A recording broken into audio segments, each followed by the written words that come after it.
This boy was abandoned in the worst way possible. In this world, trash doesn't get help. He was humiliated for being an orphan. His name was Ray, a cold boy with no emotions. He lost everything he had to the organization of mages. But what they didn't know is that this boy possesses a type of mana that no one else can control. At the age of 14, Ray began to learn magic. His talent was so absurd that it surpassed even the nobles. He became a prismatic genius in a world where magic is worshipped as absolute power. In a desolate place called Sector 50, everything looks abandoned and ruined. Racing through the streets, kids seem to be fleeing something urgent. Hidden behind scrap metal, two boys watch the commotion. Suddenly, a massive stone golem appears. One boy warns that it's here. Getting closer, a boy offers up a flashlight, asking for food in exchange. Rumor has it, a golem of unknown origin exists in this sector. If you give it scrap, the creature supposedly hands over food in return. The golem seems to scan the offered object with its eyes, but to everyone's surprise, the golem simply turns and walks away. The boy yells, asking where it's going, since it took a flashlight just yesterday. Watching this, one wants to attack, but his friend holds him back,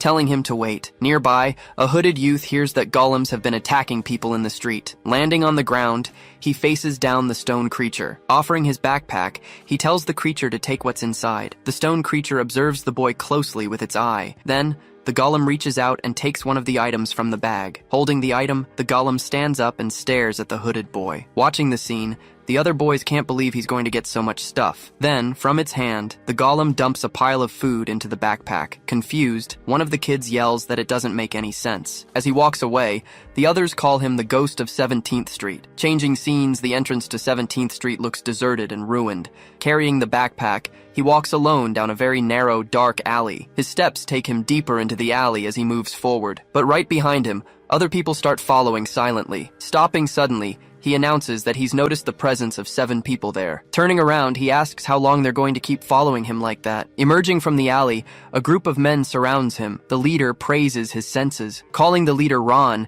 he reminds him that he already warned him last time. He reinforces the promise that Ron wouldn't walk again if he showed his face. Laughing at the threat, the leader orders him to put the backpack down immediately. He guarantees that if the youth does that, they'll let him go. Without hesitating, the hooded youth calls him a liar in front of everyone. He asserts that he knows the leader won't let him go in peace. With that, he mentions there's a famous saying among the local kids. They say a white ghost walks silently down 17th Street with no expression, and the saying warns not to look into the ghost's eyes, or your lies will be discovered. Enraged, the group leader clenches his brass knuckles tightly. Yelling that he's an arrogant brat, the leader runs to attack him. He charges forward, saying he'll ensure the youth never speaks like that again. Dodging the attack, the youth easily sidesteps his opponent's punch. After missing the blow, the leader loses his balance and flies right past him. Grabbing the leader by the shirt, he readies himself for the next move. Then he lands a devastating punch right in his rival's stomach. Falling to the ground, the leader spits, totally stunned by the impact. With their leader defeated, the other group members shout his name. Seeing the scene, one of the goons angrily calls him a bastard. Then, they yell for everyone to charge and finish him off once and for all. Wielding bats, they all run toward him to attack as a group. Getting close, one attacker tries to land a blow with a bat. With a quick movement, he manages to deflect the attack coming from above. Right after, he counterattacks with a precise punch to the aggressor's chin. Being thrown backward, a companion shouts his name upon seeing the scene. Wasting no time, he turns and hits another gang member. After taking down one more, he faces the rest of the approaching group. Continuing the fight, he takes down the gang members one by one. Standing over the bodies, he warns that bringing more people won't change anything. Defeated on the ground, the leader calls him a monster, too weak to get up. As he approaches, the leader yells for him not to come any closer. With a serious look, he tells Ron that he had already warned him before. He reinforces the promise that he would ensure Ron could never walk again. Hiding his hand behind his back, the leader pulls a knife while cursing him. Lunging forward, he attacks with the knife and yells for the monster to stay away. And seeing his reflection, he admits that maybe the monster accusation is true. Going back in time, he remembers noticing he was different at age 10. In a memory, he appears with an injured leg, showing no pain. Other kids ask why he isn't crying, and he questions the reason. In another moment, a friend asks why he doesn't get angry. In front of a grave, his friend cries and asks what to do now. Seeing no tears from him, his friend calls him scary for not crying. Then, the boy tells the other to leave. leaving him completely alone. Alone under the moon, he understood that he couldn't feel what they call emotions. Looking at the sky, he wonders if he was the one wrong the whole time. With outstretched hand, he shows that he just wanted to be like other people. He wondered if someday he would learn what these so-called emotions were, but he knows how to read others' emotions, citing the rule about not using blades. Back in the present, he asks if Ron planned to use the knife from the start. He asserts that Ron is lying because he can see the color in his chest. According to him, his power allows him to see a world that no one else can perceive. In that world, feelings like anger and love manifest as mana of different colors. Because of this,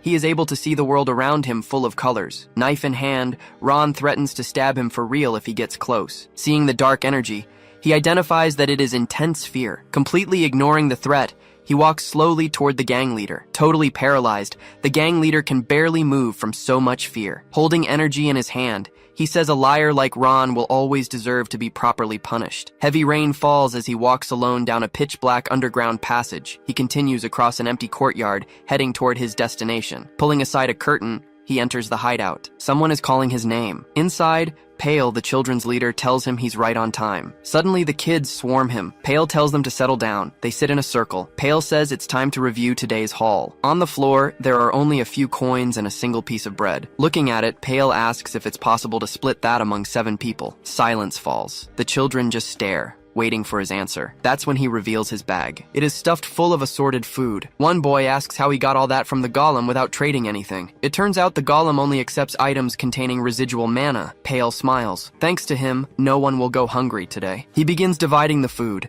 handing the first portion to the youngest child. While the others eat, he turns and leaves without a word. Sitting alone in the rain, he regrets not having enough food for everyone. He looks at a warehouse, wondering if he really needs to go there. He resolves that it's his duty to support the group that saved his life. Flashback to a year ago. He was completely buried under cold snow. A group of children found him and decided to dig him out. As he was being rescued, he thought it wouldn't be so bad to die like that. When he woke up, he was surrounded by the kids, asking if he was okay. Seeing his eyes open, the children were relieved he was safe. Back in the present, he reinforces his principle. Always pay your debts. Back at the hideout, Pale calls him over for a private chat. As he approaches, Pale insists that he needs to take his share of the food too, but he refuses the offer. He says he's fine. He isn't hungry. Pale smiles and jokes that his stomach seems to disagree. Pale breaks a cookie in half, saying it's best to share. Offering the food, Pale asks Ray if he notices anything. Pale comments that it's raining black right now. Ray simply agrees. Pale explains that mages live in the lower numbered sectors. He suggests the golem must have been sent by a mage, but then Ray changes his mind. He says that's not it. Pale smiles, insisting that magic definitely moves the creature. Staring into space, Pale seems awestruck by the idea of real magic. The truth is, the golem pulls in all the mana around it. That energy is then expelled from its body as a dark gas. The strong connection between the dark rain and the golem's gas becomes clear. Seeing Ray stand up, Pale calls his name, sounding worried. On his feet, Ray says he's going out and tells them to watch the river closely. Ignoring Pale's vain attempts to stop him, he runs out into the rain. Watching his friend leave, Pale complains that he always does whatever he wants. Outside, dark rain falls heavily on the completely deserted streets. Splashing through the water, he moves forward while everyone else hides from the rain. Everyone believes the dark rain causes sickness, so the streets are empty. Using his ability, he shields himself from the rain and keeps walking without issue. Since he can protect himself, he finds working on these days much easier. Arriving at 18th Street, he finds the ration warehouse belonging to a guy named Hector. Inside, 2 guards are betting on a card game,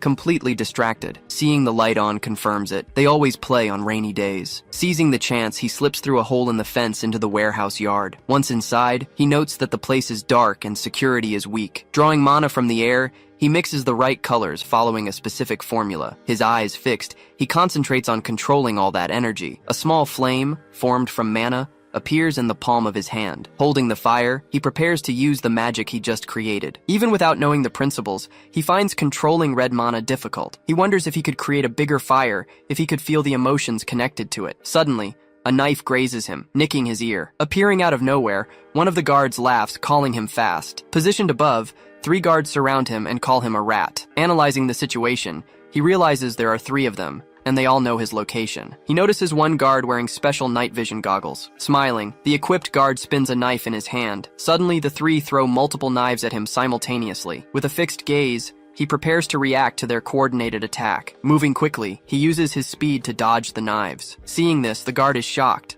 unable to understand what this boy is. While one yells to aim better, he charges at one of the guards. Leaping up, he lands a powerful blow right to the opponent's face. Seeing their friend down, the others can't understand how he can see them, but with his gaze, he can track their every movement in the dark. He can see the anger and surprise emanating from the two guards. Yelling at him not to act tough, one throws a knife. With his speed, he dodges it easily. By reading the energy flow, he can predict his enemy's movements. This way, he knows exactly what strike they will attempt next. Taking a firm step, he prepares to launch his counterattack. With a quick spin, he lands a powerful kick on the closest guard. The blow connects solidly, the force throwing the opponent aside. Disbelieving, the guard screams that what he did is completely impossible. Telling him he's wrong, Ray advances for the next attack with his fist. Flung backward, the guard screams as he hits the ground with impact. Defeated, the man falls to his knees, unable to rise. After taking them all down, he stands silently in the middle of the warehouse. Looking toward the door, he sees a new person approaching. Arriving, the man says he came to check on the cause of all the mess.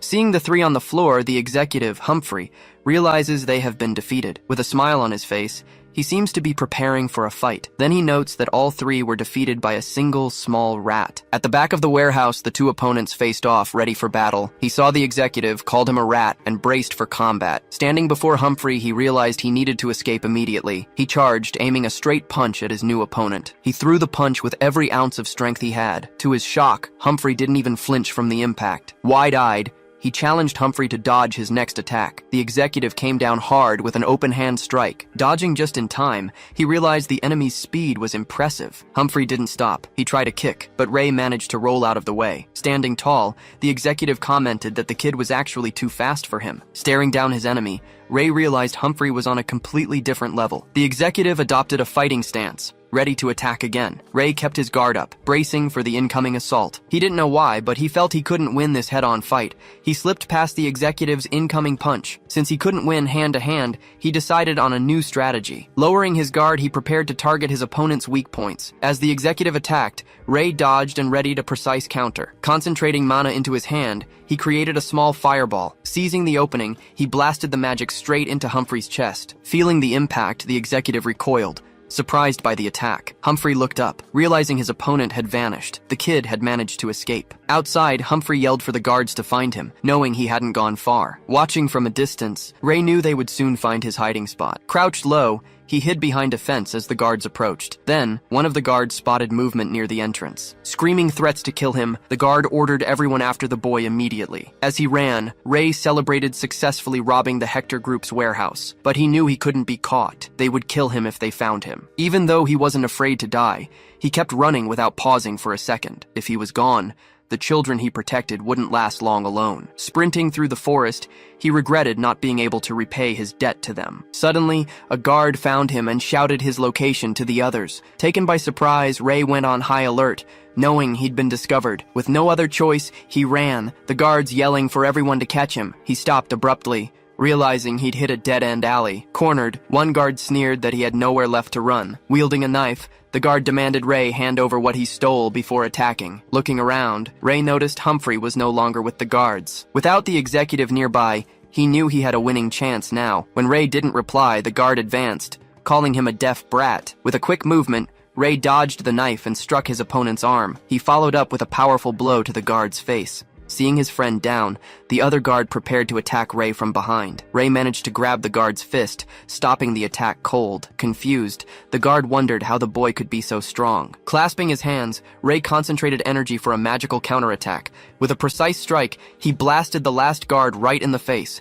The guard hit the ground hard, unconscious, ending the fight instantly. Hearing more noise, Ray knew he couldn't rely on his magic forever. Spotting a nearby dumpster, he had an idea for escape. The guards arrived at the alley, wondering where he'd run and searching for him. Outside, the sound of their footsteps began to fade into the distance. Peeking out, he confirmed they hadn't found him hidden inside. He decided to spend the night there to keep the children out of danger. Outside, the rain fell hard while he remained hidden from view. Exhausted, he wondered when the rain would finally stop. The next day, the sky dawned slightly overcast, but rainless. Opening his eyes, he realized he had fallen asleep right there. Climbing out of the dumpster, he believed the coast was clear, but a voice startled him, saying they had finally found him hiding there. One of the guards stood there, staring at him with a knife hidden behind his back. Smiling, the guard asked if it wasn't a good thing he had come back. Ray drew his own knife, noting the guard's rage, though he hadn't fully recovered himself. Seeing the weapon, the guard sarcastically praised him, calling him a man. Then he warned he wouldn't hold back and charged in full force. Screaming that he was going to kill him,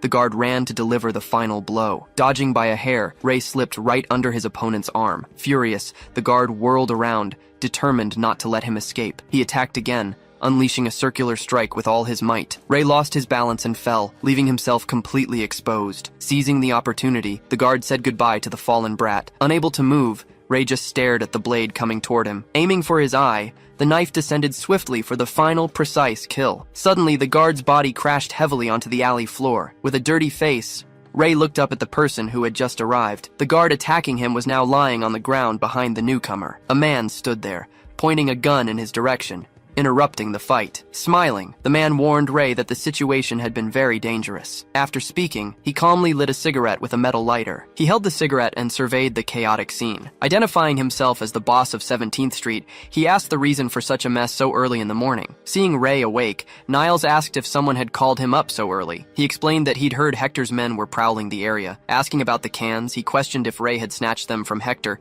calling him bold. Ray thanked him, but Niles warned it wasn't a compliment. The boy admitted it had been difficult. With a lost look, Ray turned his face away and fell silent for a moment. Niles simply lit a cigarette, exhaling smoke without another word. He warned Ray that he could die like that, but the boy said they would starve anyway. Claiming the debt was paid, Niles revealed he had only saved him by mistake. Ray countered that he survived thanks to him, as Niles began to walk away. Then, Ray stated that the debt between them had been paid long ago. Flashing back a year, the scene showed Ray dragging Niles's body out of a river. In exchange for being saved, Niles had trained him, teaching him how to fight. Back in the present, Ray called out to him. Niles stomped out his cigarette, asking what he wanted. Remembering their previous conversation, Ray approached to talk about his organization. With a firm look, he finally decided and announced he was joining the group. Hearing the answer, Niles just stared at him silently for a moment. Then he turned and started walking, moving away from the boy. He stopped walking and called Ray by name without looking back. He asked if Ray could use magic, making the boy question how he knew that. Grabbing Ray, he said it was true and asked what he knew about magic. Niles explained that he only knew what he had asked a mage from his old organization. Ray then asked if the mage had said anything about colors, but Niles completely denied it. Confused,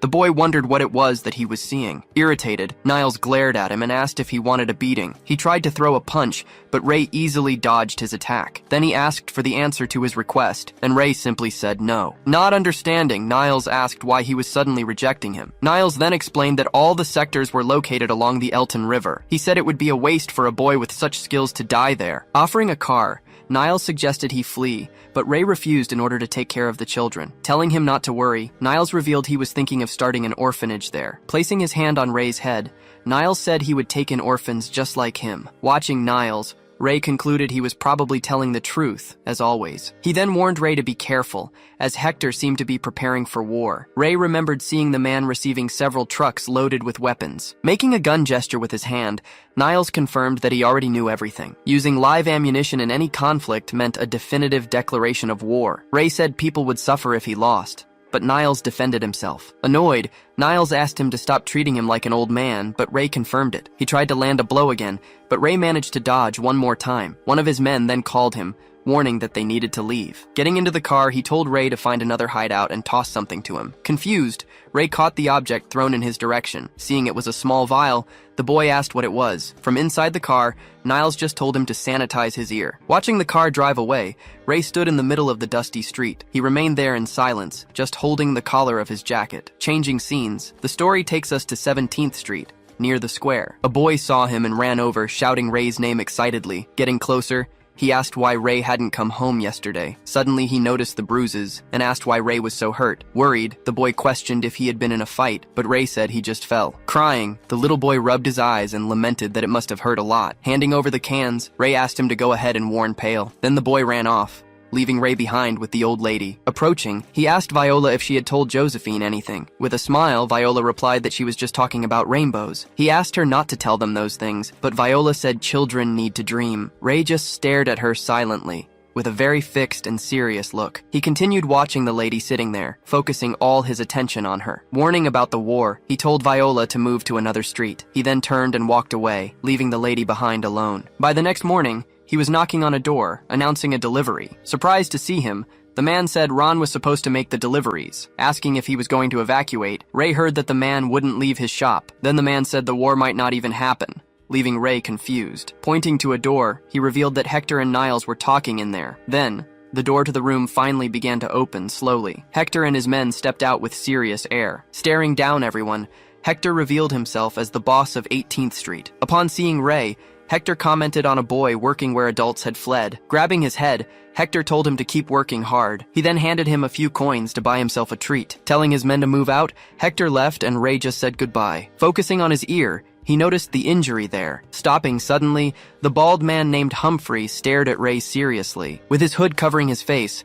Ray realized he had been recognized by him. Before leaving, Humphrey cast one last serious look in the boy's direction. From inside the car, Hector called him, and Humphrey acknowledged he was coming. Watching them finally leave, the shop owner breathed a huge sigh of relief. Removing the device, Ray understood that he had recognized the injury on his ear. Running into the shop, the man screamed desperately for Niles, looking for him. Inside, they found Niles smoking a cigarette with a very tense expression. Sitting down, he simply announced to both of them that the negotiation had failed. With a cold look, he confirmed that there would now be a war between them. The shopkeeper is shocked by the news and asks Niles if it's true. Niles lays out the ridiculous terms while the man laments over his shop. Niles then warns Ray not to leave the hideout for now. Without saying a word, Ray just turns around and walks right out of the establishment. Walking down the street, worry about the war sets in. He decides he needs to stockpile as much food as possible beforehand. Suddenly, a sports car tears past him at high speed. Inside, he recognizes the driver, Humphrey. Finding the situation suspicious, he thinks it's odd to see a car like that around here. Decided, he realizes he needs to investigate what's happening. Trailing the vehicle, he watches it arrive at Hector's group base. Outside, Hector and his men are already waiting for its arrival. Then,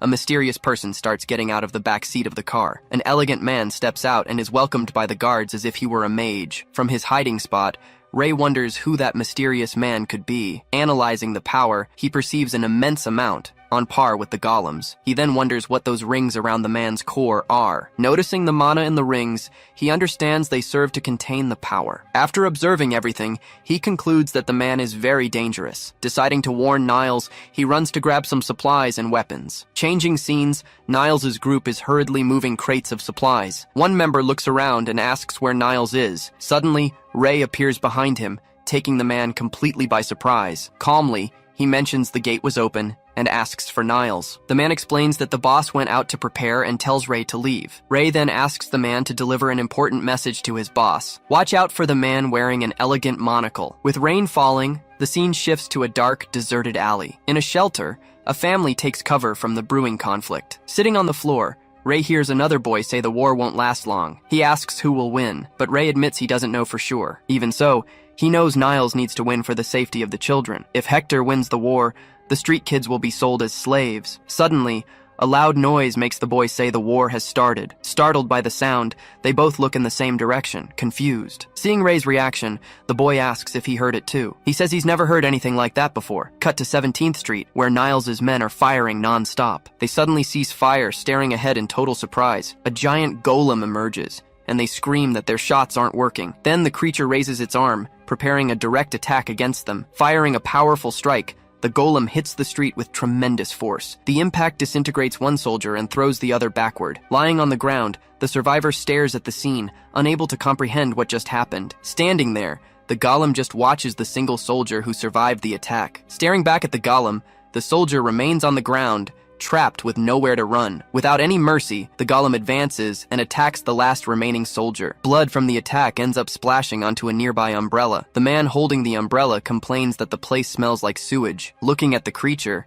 he confirms that this golem is his own creation. With a smile on his face, he then orders them to clean everything up in that location. Back in the alley, Pale realizes the noise is getting louder. Seeing Ray prepare to leave, Pale grabs him and asks where he thinks he's going. Desperate, he begs to go along with Ray if he's really leaving. Without changing his mind, Ray just tells Pale to wait right there for him. Suddenly, another boy appears and asks why they are still awake. Calming the boy, Pale asks him to go back to sleep, because they will be back soon. Watching this scene, Ray turns and softly calls Pale's name. Understanding the situation, Pale agrees and says he will stay with the other children. He confirms he can't abandon them, then pauses before continuing. Asking him not to go far, Pale hears Ray promise he'll return soon. Ray walks through the burning city, observing all the destruction around him. In the middle of the street, he finds a wounded man lying among corpses. Stepping carefully over the bloody ground, he approaches the scene. He gets closer to the survivor and asks what happened there. Even wounded, the man recognizes him and calls his name in surprise. Worried,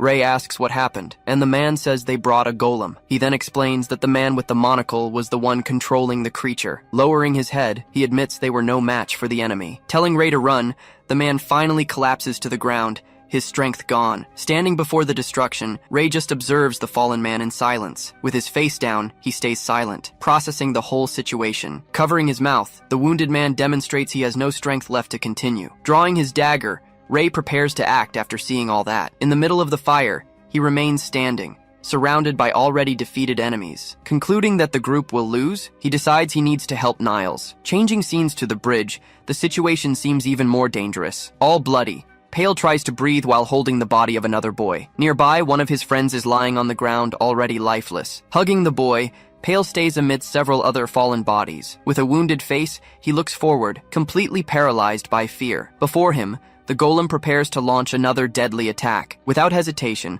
the creature fires its attack directly at the boy. As he's hit, his only thought is a plea for Ray not to come back here. He reaches the central square. The street is utterly destroyed by fire. Bodies litter the ground. He realizes he's too late to help. He realizes they were all Niles's men. Despite the carnage, he doesn't see Niles's body. He has to believe he survived. Suddenly, a distant explosion demands his attention. He spins around, terrified. That direction. It's the children's tent. Without hesitation, he sprints desperately toward the blast. It hits him. The golem is heading right for them. He runs through the rain, splashing through the mud without slowing down. Though exhausted, he keeps running, pushing to get there as fast as possible. When he arrives, he finds the golem standing amidst more ruins. He sees the body of one of the children on the ground, right next to the creature. The terrible sight paralyzes him. He can't believe his eyes. But a moment later, he snaps. He leaps forward, charging the golem with everything he has. The golem fires a red beam, attacking the boy without hesitation. It hits him with a powerful blow, launching him backward. Thrown through the air, the impact makes him cough up blood. He slams into a wall, shattering the structure. Lying on the ground, surrounded by debris,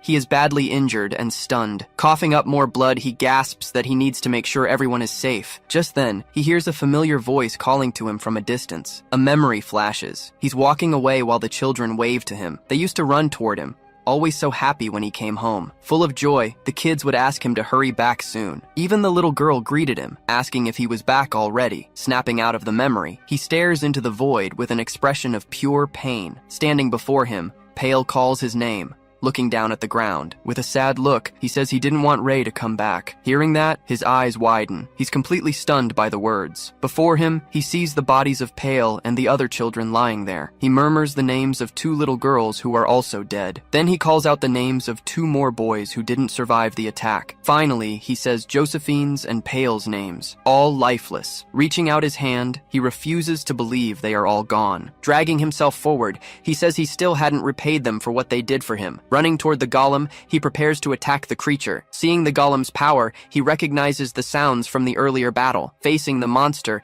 he realizes it was the golem that killed everyone. He concludes that everyone, the children and Niles's men, are dead. Through clenched teeth, he vows to avenge their deaths. But before he can act, the golem begins preparing another attack. Though wounded, he tries to move, but his body won't respond. Suddenly, a metal barrier appears, protecting him from the creature's attack. Surprised, he looks to the side, not understanding what just happened. Out of nowhere, a car appears and slams into the golem head-on, sending it flying. The impact throws the monster forcefully against a wall. Getting out of the car, Niles shouts desperately, asking if Ray is okay. He runs as fast as he can toward the fallen boy. Checking the wounds, he says that fortunately there are no broken bones. Hand on the ground, Ray only manages to say his name. Hearing the boy mention the children freezes Niles completely. He turns and faces the scene of destruction ahead. Clenching his fist tight, he shows all his pent-up anger. Apologizing, he says it's his fault for arriving late. Crying heavily, Ray asks why it would be his fault in this situation. Seeing the boy's suffering,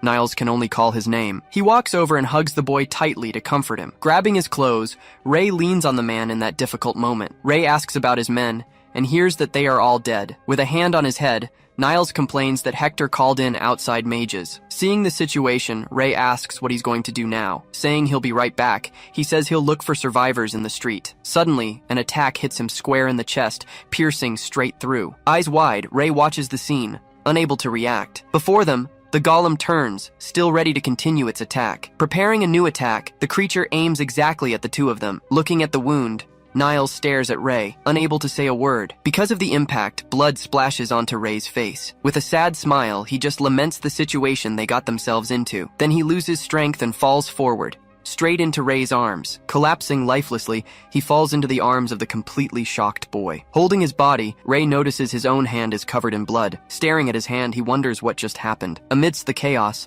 a solitary heart beats slowly. Flashbacks of their time together flood his mind. The training sessions, the meals. In his memory, Niles smiles one last time and calls his name. Suddenly, his heart begins to pound with overwhelming intensity. Holding Niles' body, he stares down the golem approaching slowly. Seeing its chance, the creature raises its hand for the final attack. With eyes filled with pure hatred, he vows to kill them all. Lying on the wet ground, Ray stares up at the golem standing directly before him. Clutching Niles' body, Ray calls his name, but gets no response. Hugging Niles close, he desperately wishes this was all just a dream he could wake up from. Still on the ground holding the body, Ray lifts his head and stares straight at his opponent. Seeing the boy's reaction, the golem extends its hand to end the confrontation once and for all. In response, Ray raises his own bloodied hand, readying a counterattack. The two charge their attacks, facing off in the middle of the alley. With an open palm, the golem forms an attack to fire at the young boy. Mirroring the move, Ray creates an attack in his own hand for defense. Immediately, the two energy blasts speed toward each other. Colliding in the center, the attacks create a powerful stalemate. A voice then declares that he is different, as a small core floats in the air. The core is reflected in his eye,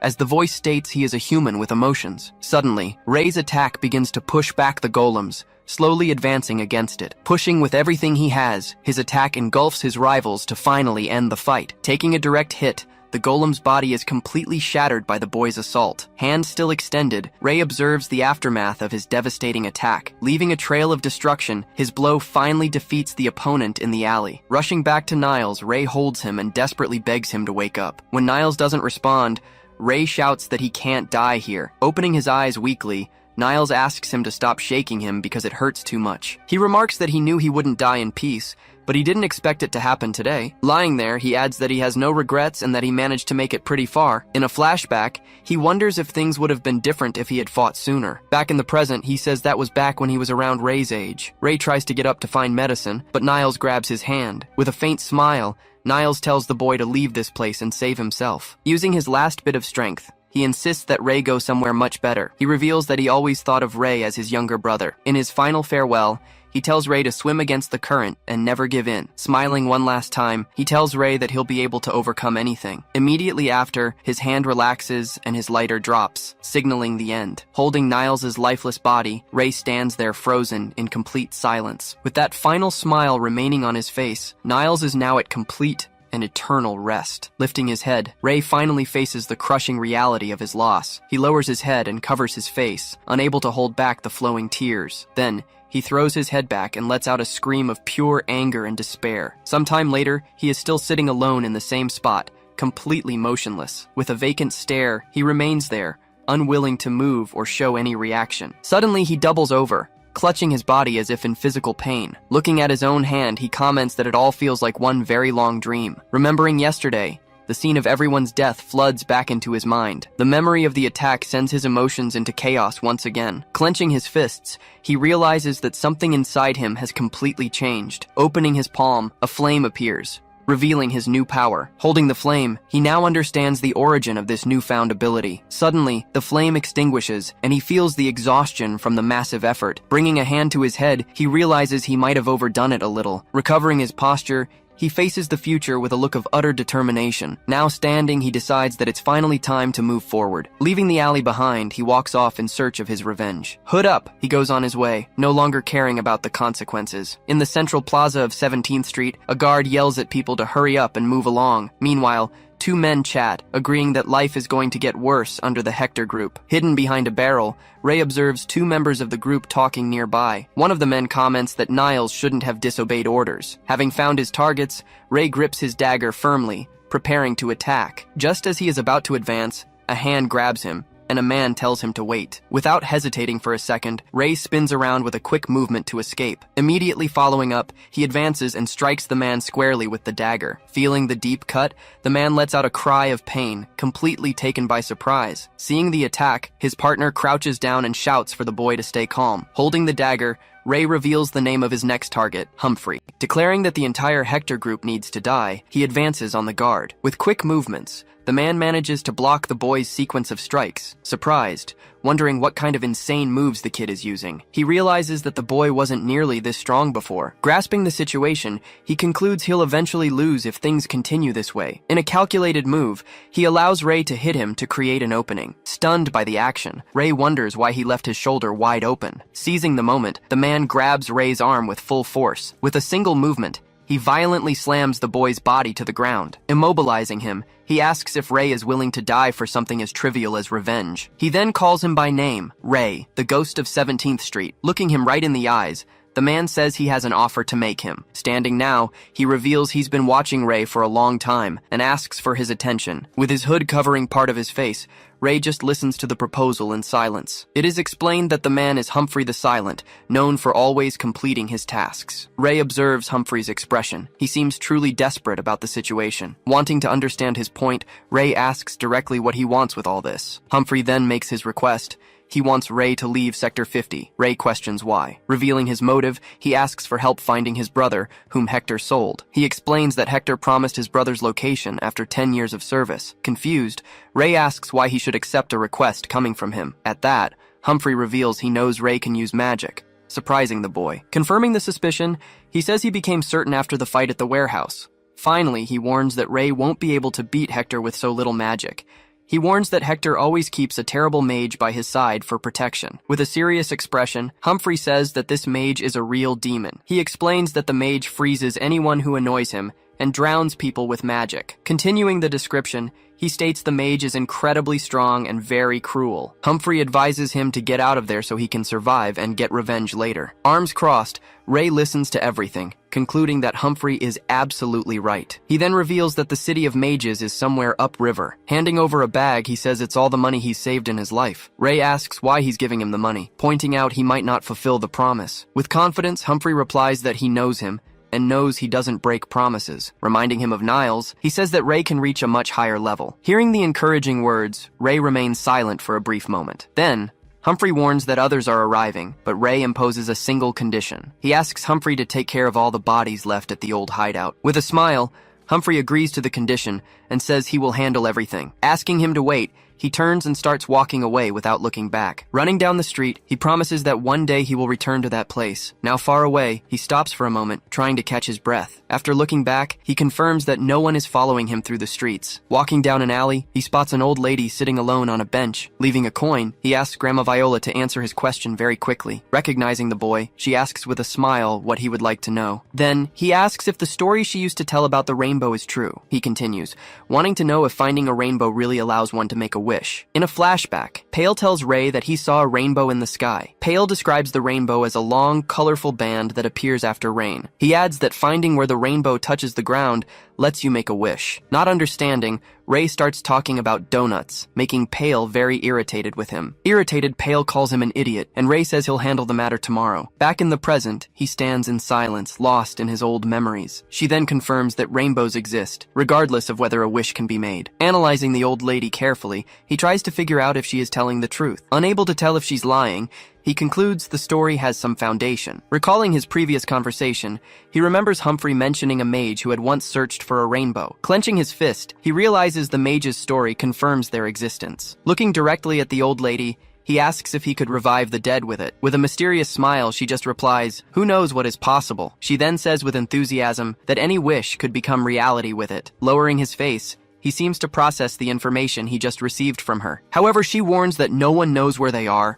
and they should stay away. Accepting the answer, he just thanks the old lady for her help and the information. Advising that she move away too, he turns his back and starts running. Arriving at the outskirts of Sector 50, the scene shifts to 23rd Street. Sitting near some barrels, he checks the paper Niles gave him earlier. Looking at the note, he sees a map showing an abandoned blue building nearby. Arriving at the location on the map, he finally finds the car that was left there. In a memory, Niles had said he would prepare at least one car for the escape. As he runs his hand over the car, a voice appears out of nowhere and asks who he is. From top of a building, a man questions if he was the one who received the orders. With a strange smile on his face, the man asks where Niles is now. Decided not to waste any more time, he gets ready to leave quickly. Grabbing the handle, he opens the car door to get in and flee. Advancing, the man screams and tries to prevent the boy from escaping the location. Inside the car now, he takes the wheel, ready to accelerate and leave. Grabbing the door, the man tries to stop Ray from driving off. Hanging onto the door, the attacker tries to force his way into the moving vehicle. Screaming desperately,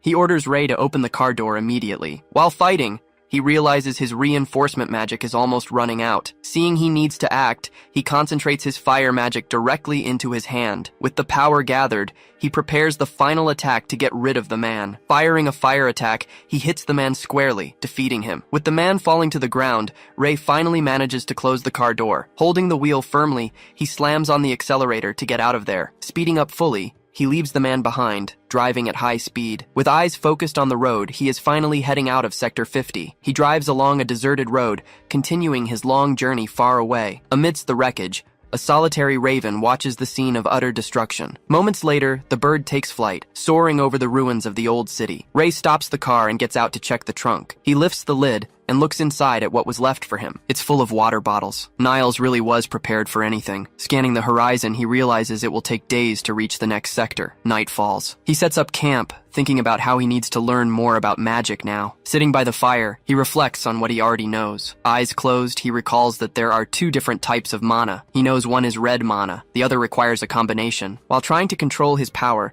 he realizes emotions make using mana easier. Remembering Niles' death, he uses the anger from that moment to strengthen himself. Focusing on that feeling, he gathers a large amount of power in his body. Recognizing his limit, he understands that the mana vanishes if he breaks concentration. Determined to train, he starts testing possible mana combinations. Clasping his hands, he tries to mix and combine the different energies he possesses. After a moment, a new type of power begins to form in his hands, but the result isn't what he expected, leaving him frustrated with the attempt. He remembers the rules. Combining different powers requires immense mental effort. Still, he remains focused, determined to find combinations that work together. He grasps the situation. This wasn't necessary before, but things have changed. With a new goal in mind, he prepares for what lies ahead. After all, he finally has a reason to become much stronger than before. Continuing his journey the next day, he keeps driving down the deserted road. Stopping for a moment, he watches a rainbow form in the distant sky. At night, he continues training, practicing control over his mana. He manipulates the power,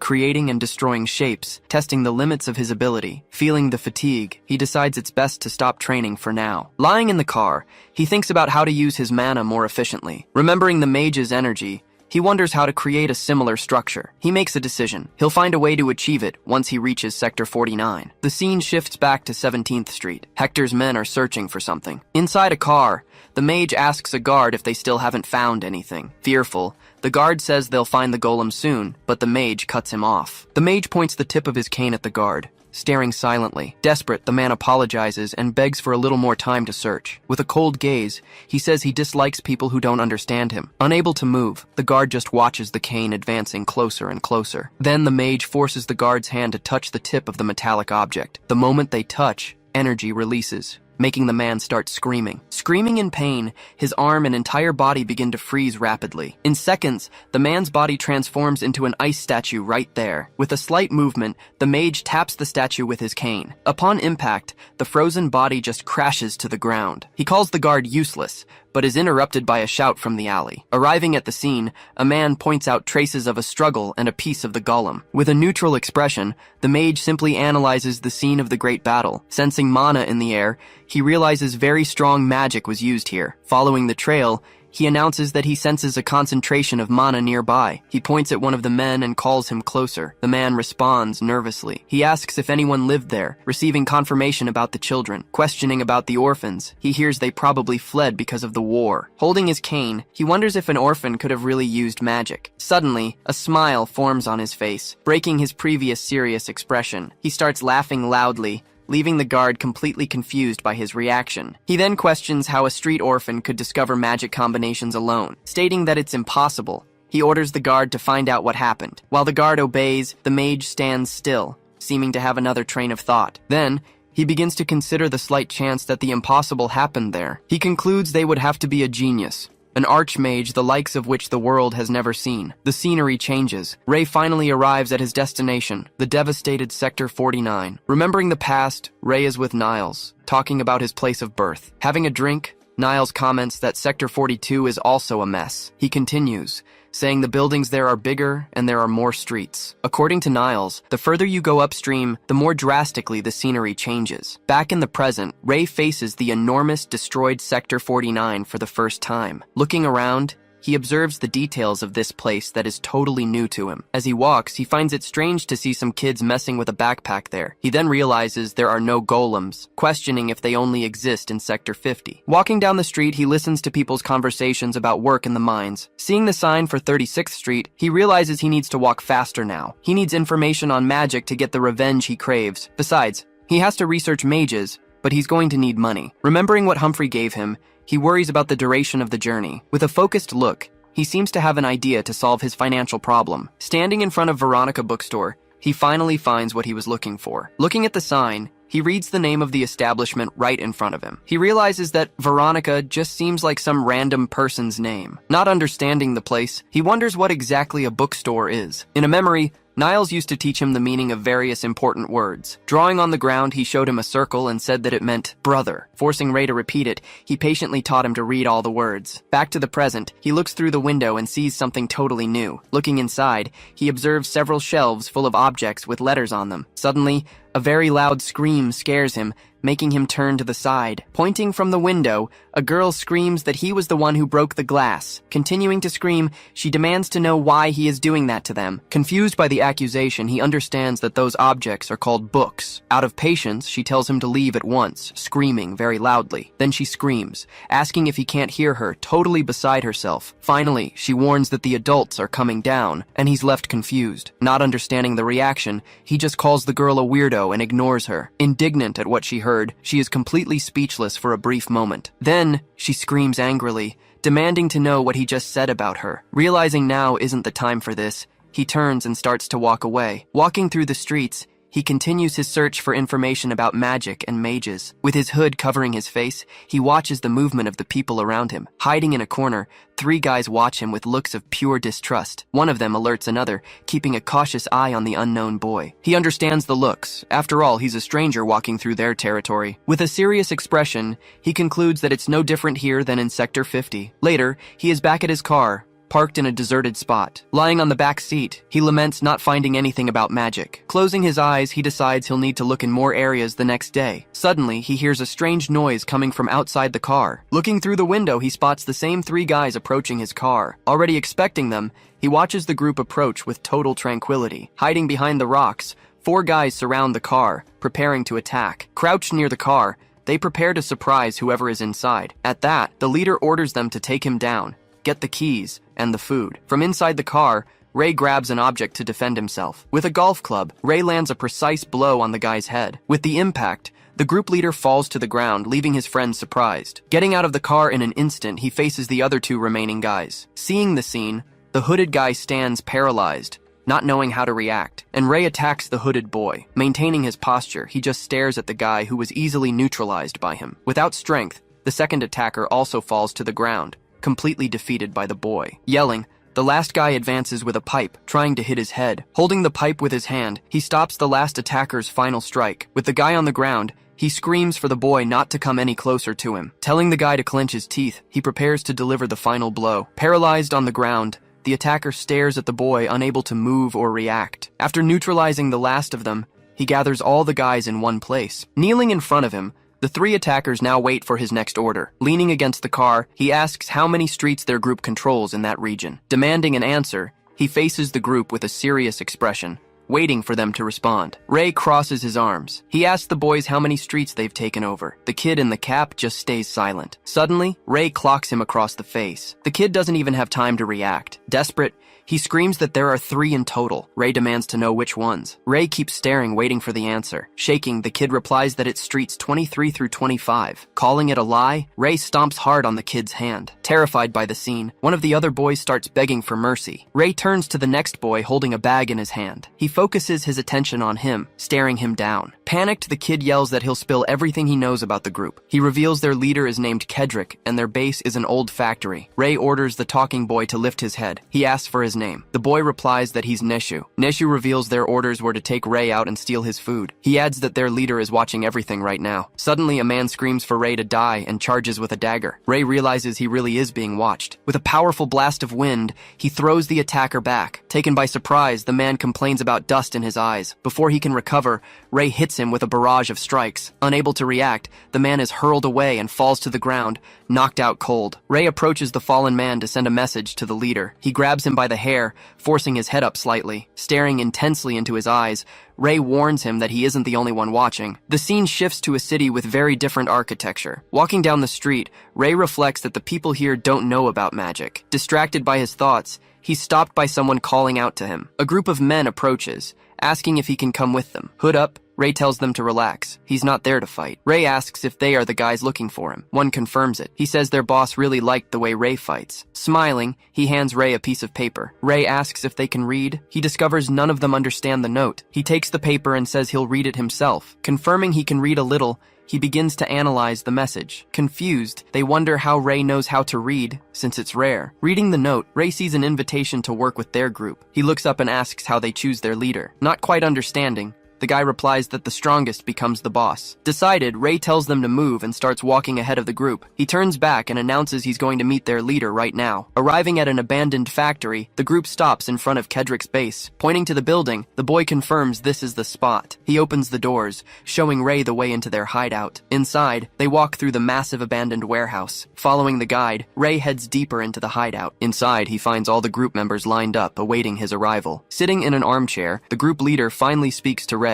Hood still up, Ray stares back without saying a word. Standing up, the man walks toward him and introduces himself as Kedrick. Directly, Ray also gives his name. Suddenly, Ray's eyes widen. He notices a specific detail on the leader's hand. He spots a peculiar ring on Kedrick's finger that catches his attention. Kedrick invites Ray to sit, saying he is a guest. Without hesitation, Ray goes to the chair and settles in across from him. All around, the gang members watch the scene intently. Sitting there, Ray analyzes the group's behavior and the leader's posture. Kedrick praises Ray's courage and asks where he came from. With a short answer, Ray reveals he came from Sector 50. Surprised by the answer, the gang members start whispering among themselves. They comment that they've never heard of anyone coming from such a distant place. With a quick gesture, Kedrick orders all his men to be silent. He then says Ray is more than qualified to join the organization. Confused, Ray asks what organization that would be. Explaining his plan, Kedrick says they want to join a real organization. He reveals the name Merc Red from the famous Sector 45. Kedrick tells him about the deal to join once they have 66 members. Inviting him,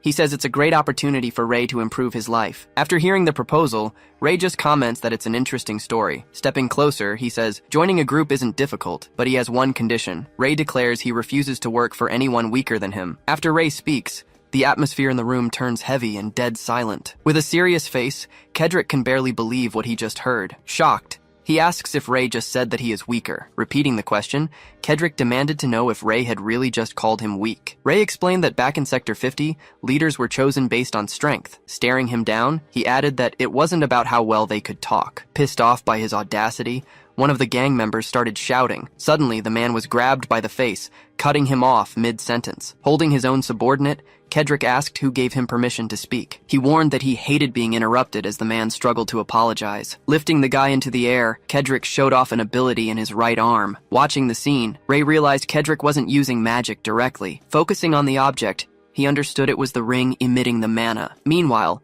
one of the kids asked when all this mess was going to end. Analyzing the situation, Ray believed he could break that ring easily. In a close-up, the ring on Kedrick's hand continued releasing energy. After dropping the man to the floor, he looked down at him, completely defeated. With a smile on his face, Kedrick apologized, saying he got a little carried away. Asking if Ray still thought he was weaker, Kedrick proposed they put it to the test. With a short, direct answer, Ray simply confirmed that he did. Getting up from his chair, he stated with certainty that Kedrick was weaker, right while dodging a chair thrown at him. Completely furious at the nerve, Kedrick demanded he repeat what he just said. Yelling at his men, he asked if they also thought Ray was stronger. At that moment, Ray realized the ring reacted to the leader's emotions. It was clear to him that Kedrick didn't even know what the ring actually did. After calming down, Kedrick asked if Ray really wanted to see his strength. Issuing a challenge, he proposed a fight for leadership of the group. Kedrick accepted and scheduled the fight to happen in 1 week. He warned they would fight when everyone,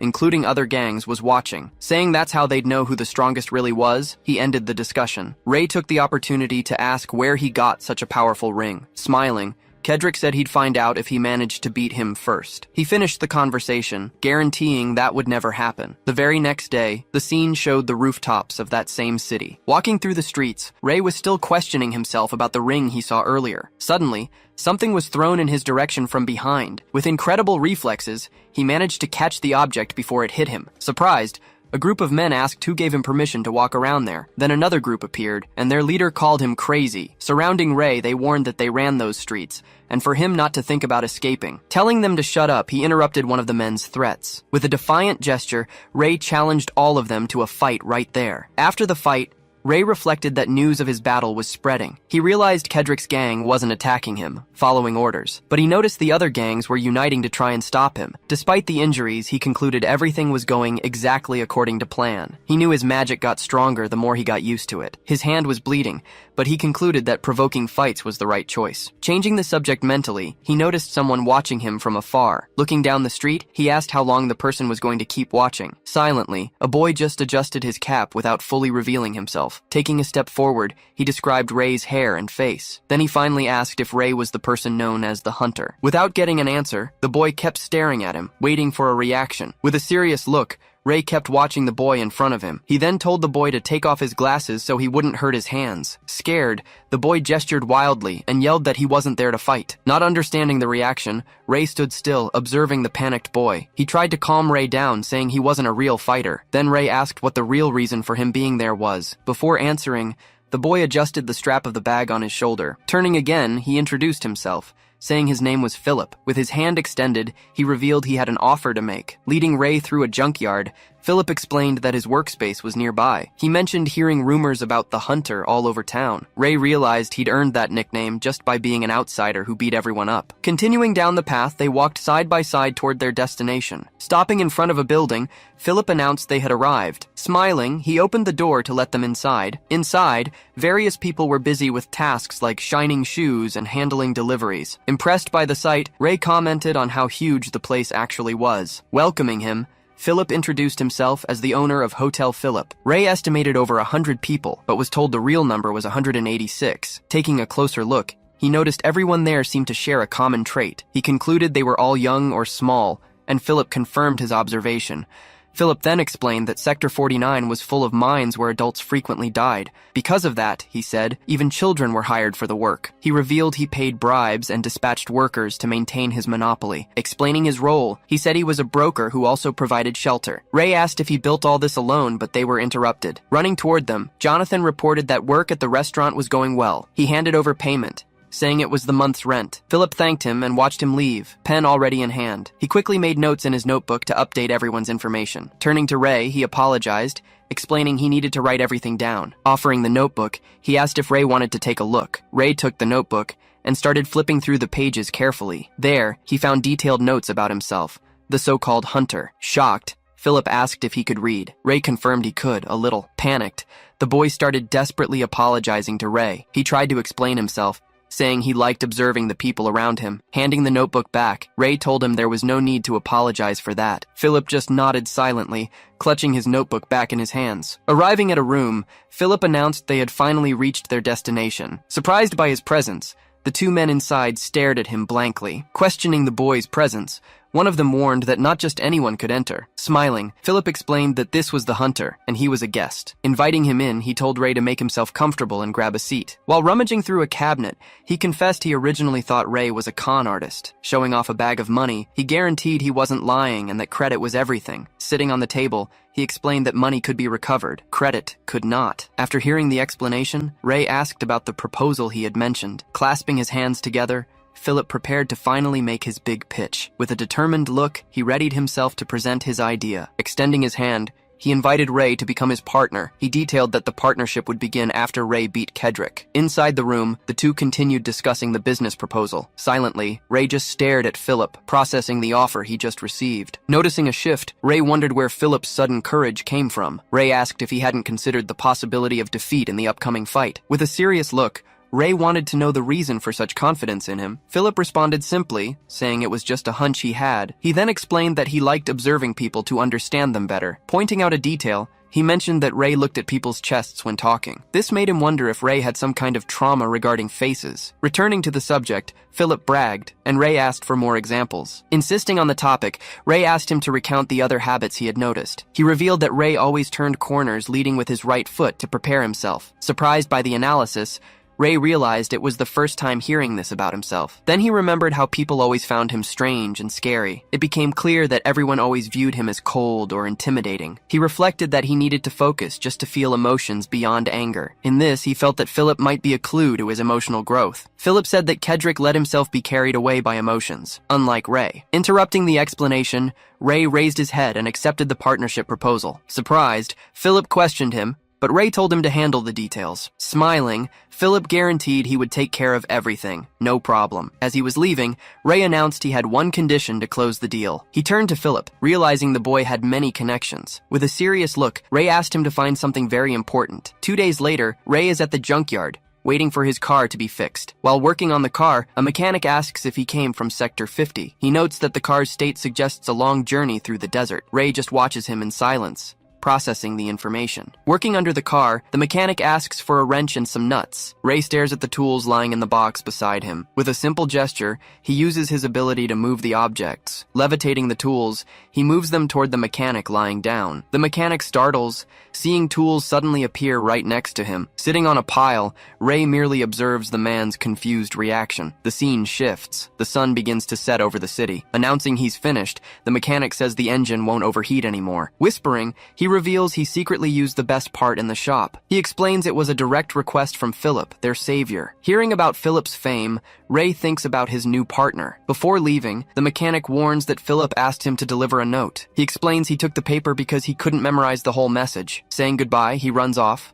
leaving Ray alone with the note. Ray opens the paper and begins to read the information he received. In a flashback, he remembers the request he made to Philip. He remembers Philip guaranteeing he would find the information Ray needed. With a confident smile, Philip asks if Ray knows who he is. Back in the present, Ray is surprised by the amount of information obtained. Reading the report, he analyzes data on several suspects in the city. Continuing to read, he gets intrigued by one of the names on the list. His eyes widen, realizing one of them is worth investigating. Heading out onto the street, he decides to confirm the information personally. On the way, he observes a man in a uniform carrying boxes of food. He follows him for a while, carefully analyzing his movements and appearance. After observing, he notes that Lennon isn't the target, as a detail is missing. Crossing off another name, Ray concludes only one person remains on the list. The note describes an accident with a pipe falling toward the suspect. Spinning in the air, the pipe changes trajectory as if deflected. Then the man walks away from the impact site, unharmed by what happened. According to the report, he showed no surprise at the danger he faced. This leads to the conclusion that there's a high chance he is a mage. The scene changes.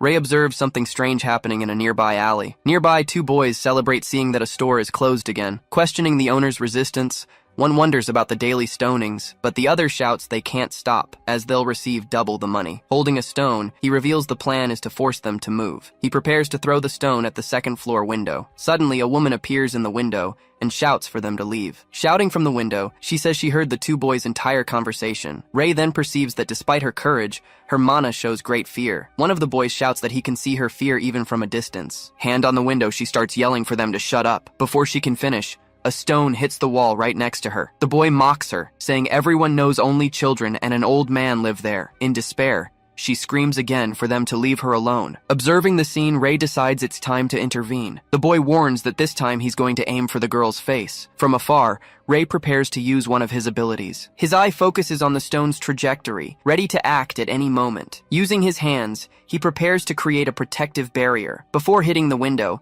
the stone is stopped by an invisible force. Confused by the scene, one of the boys wonders what just happened. At the window, the girl just stares at the scene, scared and unresponsive. She keeps looking straight ahead, trying to understand how the stone stopped in midair. Surprised by the scene, Ray realizes the girl is also a mage. Confused, the two men wonder what just happened there. Saying they must have imagined it, one suggests trying again. Ray realizes that was clearly the use of magic. At the window, the girl screams desperately, ordering them to leave, shouting that she's pretending to be tough. They prepare the stones. Then, the stones are thrown toward her window. Unable to defend herself, she just squeezes her eyes shut. Suddenly, Ray's hand appears in front of her to protect her. He uses his ability, casting a spell with his hand. A strong gust of wind suddenly stops the stones in the air. Getting hit in the face, one of the attackers falls straight to the ground. Then the last attacker turns, looking back completely terrified, and another stone hits him in the face. With the attacker on the ground, Ray walks slowly toward him. After resolving the situation, he simply walks away from the alley. At the window, the girl is shocked to hear him say it's been a while. At the foot of the stairs, the two attackers remain fallen and unconscious. Bowing, she thanks him greatly for helping there. He says there's no need for that and he has something to ask. Then she asks up front if he is a mage, since he used magic. She gets very close to his face,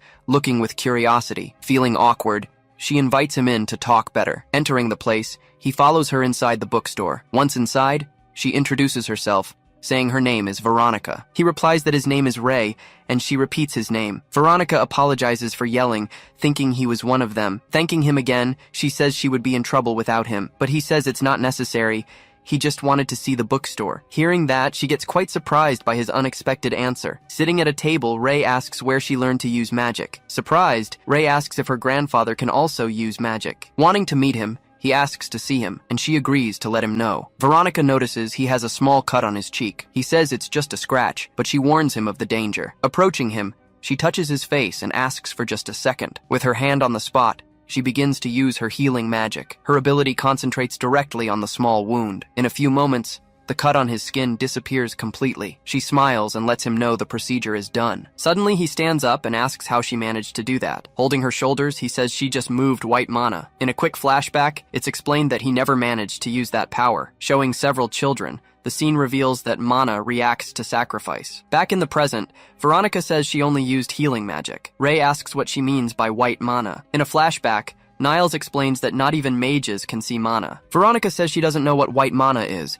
asking about regeneration. Using a chart, she explains that healing magic uses the regeneration element. She reveals that, counting all types, there are over 100 magical elements. With the new information, he realizes he can learn more from her grandfather. He asks if her grandfather is on the second floor of the house. Asking him to wait, she says she'll check if her grandfather has woken up yet. Climbing the stairs, she says she'll be right back and leaves Ray waiting. While waiting, he starts looking at the book titles on the shelves. He remembers that books are considered very expensive items. Seeing his own hands, he decides not to touch the copies so as not to dirty them. He covers his nose, remembering the last time he took a bath. Getting confused, he doesn't understand how she stood being near him. Suddenly, his eyes widen as he notices something on the table. There he finds some diaries stacked instead of regular books. Reading a title, he comes across a study on elemental distribution, and then he sees a book about the expansion of the Black Rain. Getting serious, Veronica heads back downstairs in the bookstore. Ray isn't there, which confuses her. She asks if he left, but he suddenly appears, saying he's still right there. Startled,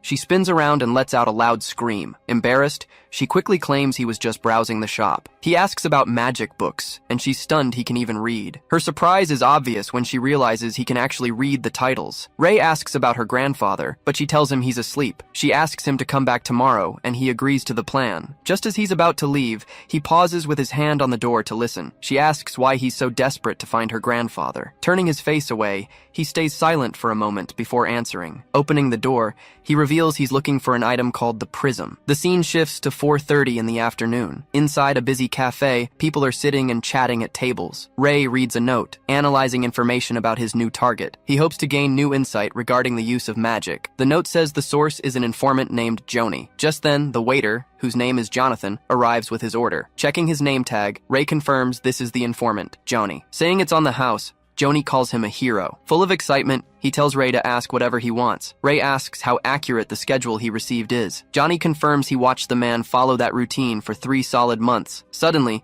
someone yells at Joni to stop stalling and get back to work. Apologizing, he rushes off to attend to other tables. Checking his watch, Ray realizes he has about an hour left. He decides he'll have to wait for now. Fork in hand, he starts eating the dish he received. Sipping his drink, he just bides his time in the cafeteria. Suddenly his eyes widen as a familiar figure walks by. A mysterious man passes right in front of the shop where he was sitting. Sensing the magic, he's certain that man is a mage. Thanking Johnny for the food, Ray says goodbye and leaves the premises. Arriving at the target's house, he prepares to search for clues inside. He heads down the stairs leading to the basement entrance. Trying the door, he finds it locked, just as he expected. Unable to turn back now, he looks for a way to break in. Concentrating his ability, he extends his hand toward the lock mechanism. Using his magic, he directs it straight into the keyhole. With the power forcing its way in, the lock mechanism finally begins to yield. The door opens, and he steps into the dark room. Looking at his own hand, he questions how he even managed that. Deciding to focus, he begins investigating the room for clues. Over in the corner,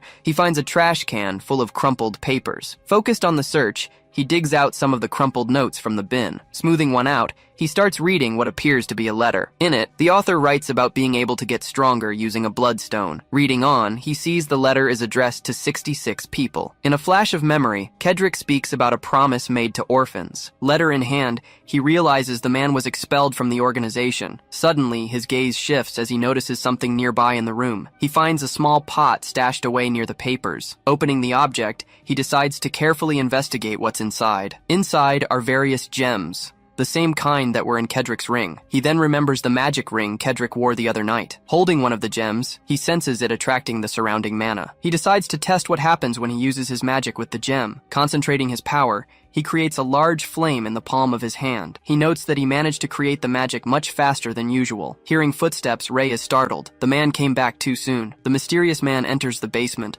walking with firm strides. He complains about forgetting his wallet, cursing himself for being careless. Hidden, Ray hears him say that he'll soon be able to return to the organization. The man decides to buy more food and heads back up the stairs to leave again. As the man exits, Ray continues watching everything from his hiding spot, but suddenly, the man stops at the door, saying he needed one more thing. Turning with a sinister look, he reveals that he also needs poison. Without waiting, Ray tries to cut him, but misses, only grazing the man's face. The man loses his balance, slipping backward slightly. With a wounded face, he asks who the boy is, completely surprised. Charging in with his knife, Ray decides he will subdue the mage to get answers, but he stops abruptly, noticing something totally unexpected happening. Using his bare hand, the man grabs the sharp blade without getting cut. He then asks if Ray dares to point a knife at an adult. Squeezing the weapon, the man wonders how a mere boy can be this strong. Retreating from the attack, Ray manages to dodge a chain coming in his direction. Analyzing the situation, he realizes how the man did that just now. He understands his opponent used mana to prevent the blade from cutting his skin. Yelling that he was going easy before,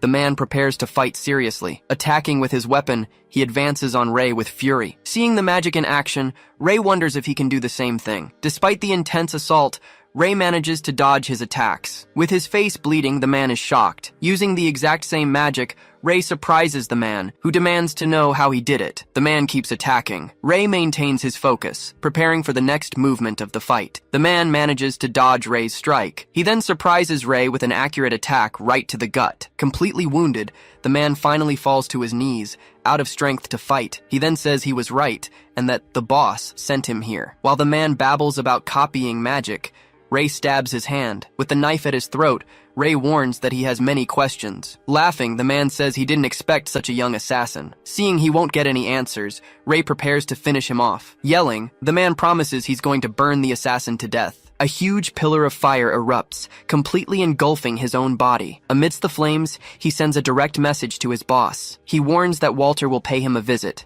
should Ray survive this. Advancing while covered in flames, he yells that his boss will regret everything. His mana spins intensely, spreading throughout his entire body. To protect himself, Ray creates a barrier with his own mana. The man accuses the assassin of having come for the Bloodstone. With a shout, he challenges Ray to try and kill him now. Concentrating his power, Ray prepares to launch a magical counterattack. Firing his magic, he manages to block the enemy's advancing flames. The man mocks the protection, saying it's a power worthy of himself. After his attack fails, he asks how long Ray plans to keep defending. Maintaining the defense, Ray realizes it won't last much longer like this. Suddenly, he notices a much larger attack is coming now. Laughing, the enemy launches an enormous blast of fire in his direction. Seeing he can't block it, he decides he's going to put the fire out first. Surprised, the mage asks if he's gone crazy for dropping his protection. A small water bubble appears, leaving the opponent thoroughly confused. Then, several water bubbles begin extinguishing the fire around him. With a focused gaze, he uses 2 types of magic at the same time. Preparing his hand, he concentrates an attack using the water element. Shocked, the mage asks if he isn't the organization's true assassin after all. Immediately following, Ray launches a powerful wave of water against the enemy. With no chance to escape, the man is completely swallowed by the aquatic attack. With the floor entirely soaked, the intense battle finally comes to an end. Leaving the building, he walks down the street, still completely drenched. He's bleeding, feeling the after effects of using his magic to the maximum. As he walks, he reflects on the power of Walter and the other mage. Seeing the power of his enemies, he understands he cannot take revenge just yet, but he clenches his fist, determined to get stronger over time. Leaning against a wall, he laments how things ended up happening in the basement. Looking at the stones in his hand, he regrets not having grabbed them all. The next morning, we're back in front of Veronica's bookstore. Ray arrives and stops at the door. Veronica, holding a stack of books, greets him with a welcoming smile. She comments that his outfit has changed since yesterday. He simply replies that he got rid of the other suit. Keeping a poker face, he offers no further details. Leading him inside,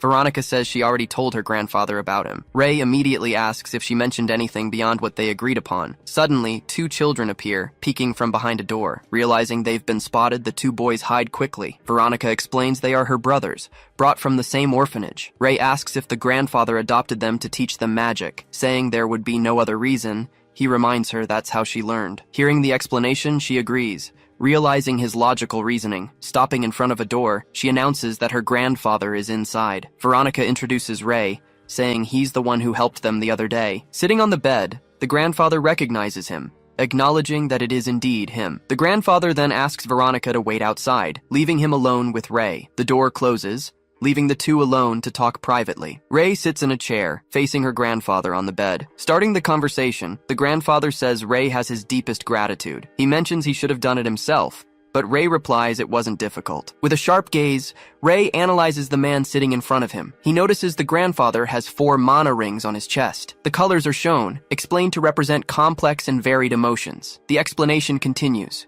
revealing they are traces of ancient emotions. Even though Ray is hard to read, the grandfather says he heard about his questions. Ray confirms he was looking for a mage and asks his question. Claiming not to know much, the grandfather asks where young Ray came from. Seeing his silence, the grandfather suggests asking a different question. He then proposes a game where the winner gets to ask a question. With a quick reaction, Ray shows his sharp senses and surprises the grandfather. The grandfather asks if he can feel the mana between them. Ray answers yes, staring fixedly at the energy surrounding them. With his hand extended, he says he not only feels it, but also sees it. The grandfather explains that every magic uses a different element. With his hand on the grandfather's, Ray says the element is maintenance. He continues, stating that's why it's the hardest to maneuver. Suddenly, the grandfather's eyes widen upon hearing about the other element. Surprised, he asks how Ray can feel 2 elements instead of 1. Ray confirms, saying one is gray and the other is dark gray. Bursting into laughter, the grandfather is shocked by the revelation. Grabbing his hair, he says he searched for years for that talent. He laments finding true talent right now, at the end of his life. Calming down, he asks Ray to tell him what the other magical element is. Ray says it's no fun to just tell and challenges him to win the game. Explaining the rules, he talks about the mana sphere between them. Whoever pulls the magic sphere into their hand first wins the round. To be fair,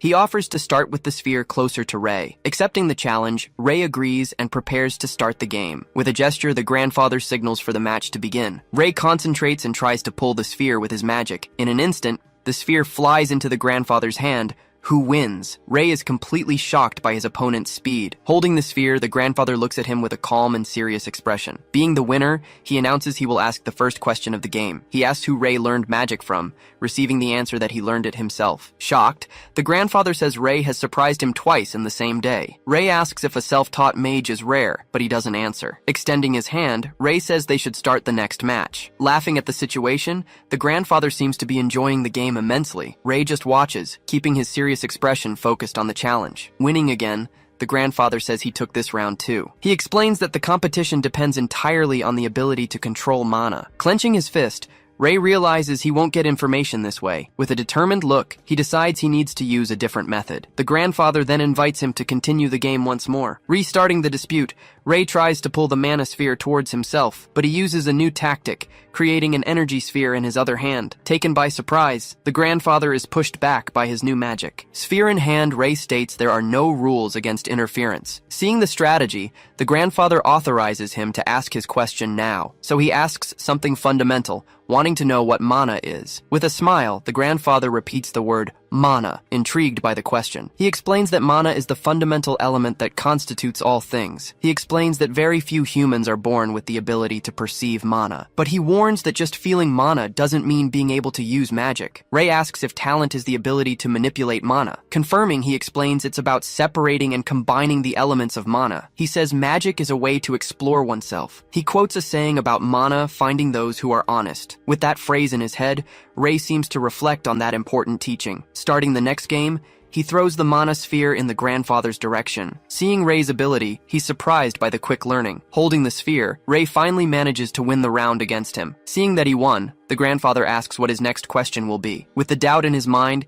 he asks about the rings that mages have. He explains that the rings are like containers to hold accumulated mana. The mana from the air accumulates and is refined inside the rings. Asking about the process, Ray questions if this facilitates mana usage. He explains that constant use of air mana causes poisoning. Describing the symptoms, he cites laughter, crying, or even intense anger. Warning of the danger, he says this can turn into a permanent mental illness. In a flashback, Kedrick appears, connecting mana usage to uncontrolled emotions. The scene shows he was immune to the poison because he didn't feel emotions. With an idea, Ray starts talking about an interesting new possibility. He says someone immune to the poison would have a great advantage in battle, but the grandfather replies he's never seen anyone like that. They would be too powerful. The scene then shows the infinite amount of mana that exists in the air. Then the grandfather asks Ray if he has any dream for the future. He confirms there is something he wants to do, and the grandfather asks what it is. With a determined look, he reveals there is someone he wishes to kill, but he also says there are people he would very much like to be able to save. Surprised, the grandfather says he has heard the first part, but not the second. Then he looks at him and asks if Ray would like to learn magic from him. Surprised, Ray is left speechless upon hearing the mage's unexpected proposal. He wonders why a four-circle mage would teach him, but the grandfather surprises him,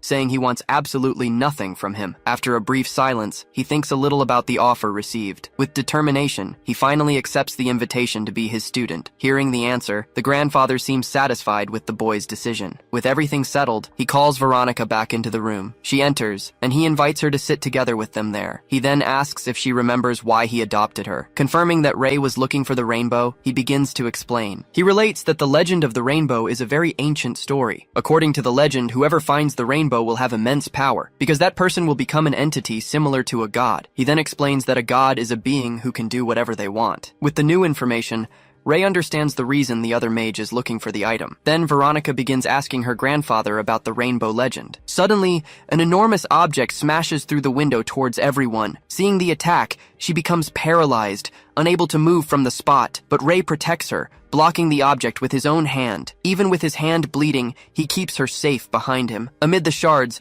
Veronica watches the scene, completely shocked by everything. Seeing the floating shards, she wonders if it's wind magic. Ray just watches the attackers flee, saying nothing about it. In a flashback, he remembers the warning he gave Kedrick's henchmen, but through the window he sees they haven't given up attacking the bookstore. Looking out the window, the grandfather thanks him for saving them again. He then asks Veronica to heal the wound on Ray's hand. She begins using her healing magic on his injured hand. While healing him, she says the procedure will finish soon. Crying, she says his skin might be scarred. In a memory, He thinks that scars can be useful to him. Reprimanding Veronica, the grandfather advises against using magic without a circle. He says the attacks have been happening for over a month now. With a hand on his head, he reveals that someone wants to buy the shop. Ray then asks if he has no intention of selling the bookstore. He says that was his intention, but the situation is becoming unbearable. In a flashback, he remembers opening that bookstore only half a year ago. His goal was to train disciples and finish his life's research. At the opening, the children congratulate him with a beautiful bouquet of flowers. Back in the present, he relates that she takes care of everything because of his illness. He fears that if he dies,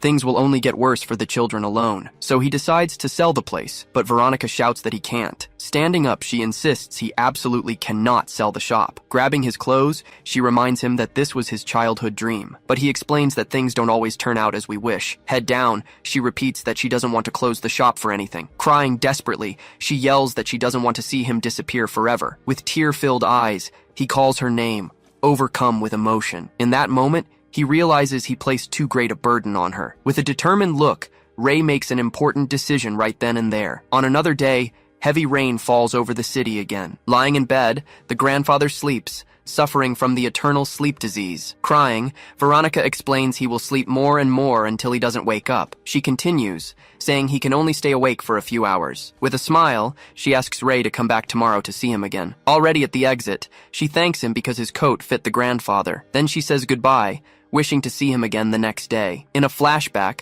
one of the boys cries, remembering what happened there. With a closed expression, Ray reflects on his inability to relate to pain. Telling her not to worry, he tries to comfort her with a few words. Hearing the consolation, she is surprised and unresponsive to the attitude. With a tear on her face, she is moved by the unexpected gesture. Thanking him in silence, she watches him as he turns to leave. Walking in the rain, he wonders where the shop's attackers went. In a flashback, he remembers the shop's street is Jeeper Gang territory. He realizes he'll have to modify his plan because of the black rain. Decided, he starts running to find his informant first. Running through the city, he decides he needs to look for Philip right now. With focused eyes, he continues his path to his hideout. Arriving there, he hears strange noises coming from inside a container. Hidden, he sees Kedrick's gang waiting outside. Observing the scene, he approaches to see what is happening there. Inside, Kedrick is beating someone with vicious rage. Then he realizes the person being attacked is his friend Philip. With Philip on the floor, Kedrick hatefully calls him an arrogant bastard. Holding his ring,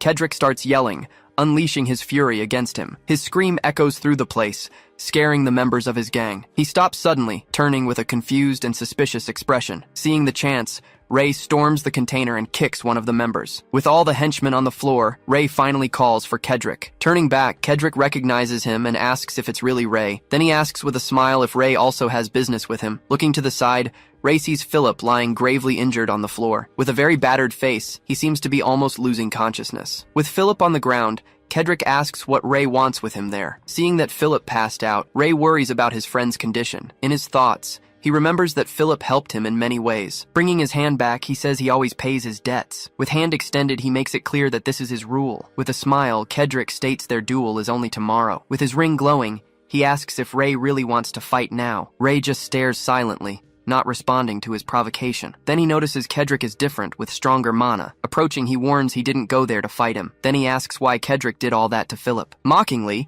he says Philip came with a business proposal. With a sneer of contempt, he says that's all Philip does. Yelling, he says Philip only ever takes advantage of the strongest. Disgusted, he advances to attack Philip on the ground again with fury. With a battered face, Philip remains on the ground, nearly passed out. Grabbing his clothes, Ray stops him from continuing the attack on Philip. With a single movement, he throws Kedrick to the other side of the container. With a look full of fury, Kedrick recovers from the unexpected throw. Using his magic, he manages to land on his feet, sliding across the floor. Then he advances again, fist clenched and ready to attack, but Ray intercepts him, blocking Kedrick's punch with his hand. Creating a great impact, the two fists collide with much force. Standing still, they remain with fists locked against each other. Thereupon, Kedrick orders him to leave, saying it's none of his business. Holding his fist, Ray asks why he is doing that. Teeth clenched, Kedrick just repeats the question angrily. Without answering, he tries to land a direct punch to Ray's face. Yelling, he says he can't stand looking at weak people like Philip. Stepping back,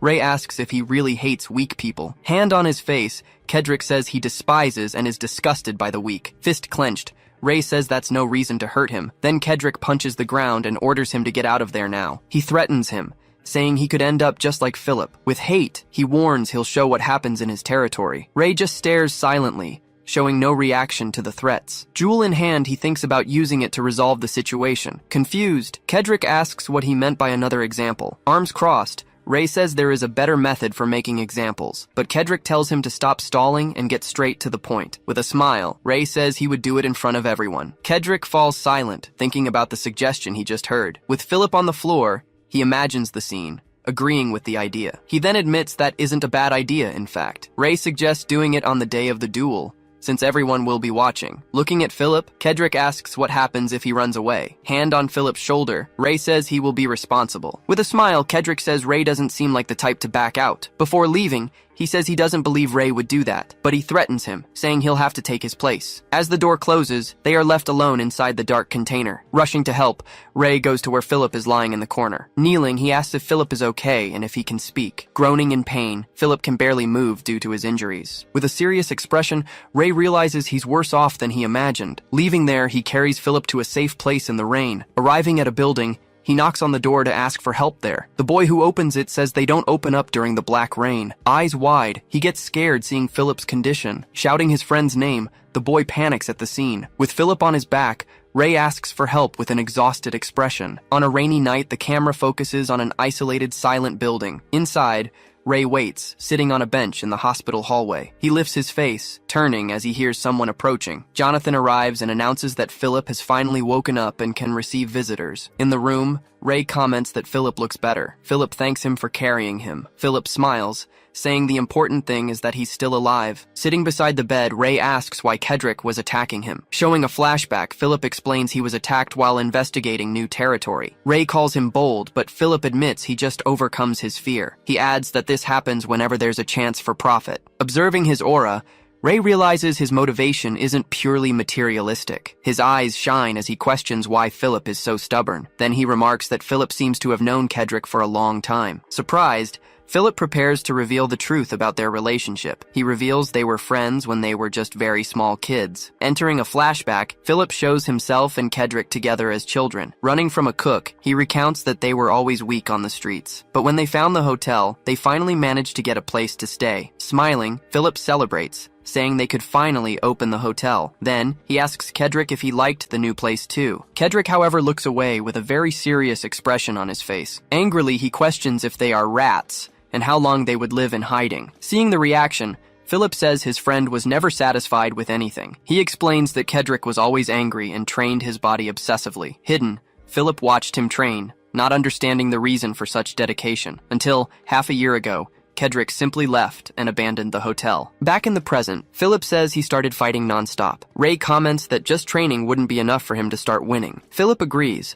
but says that suddenly the whole situation just changed. That was when his friend became very good at fighting, defeating everyone. Philip explains further that, more precisely, Kedrick got stronger all of a sudden. Intrigued by this, Ray asks if Kedrick always wore that kind of ring. Philip answers that he started wearing the ring recently to show off. So Ray deduces that Kedrick wasn't always so violent, leaving Philip shocked. Connecting the dots, Ray concludes that the change happened after he left the hotel. He then imagines Kedrick meeting the mysterious Walter while wandering the streets. In his imagination, Kedrick appears alone and completely hurt in a dark alley. Before him appears Walter, the mage Ray faced in the basement earlier. With a sinister smile, Walter stares at him, his eyes shining intensely. Showing a magic ring, he offers that item directly to young Kedrick. Kedrick's eyes then glow, indicating that he accepted the proposal. Back in the present, Philip says his friend started ignoring him on the street. Using his special ability, Ray analyzes Philip's aura and notices the color. He identifies that the pink color means sadness and deep mourning. Seeing the situation,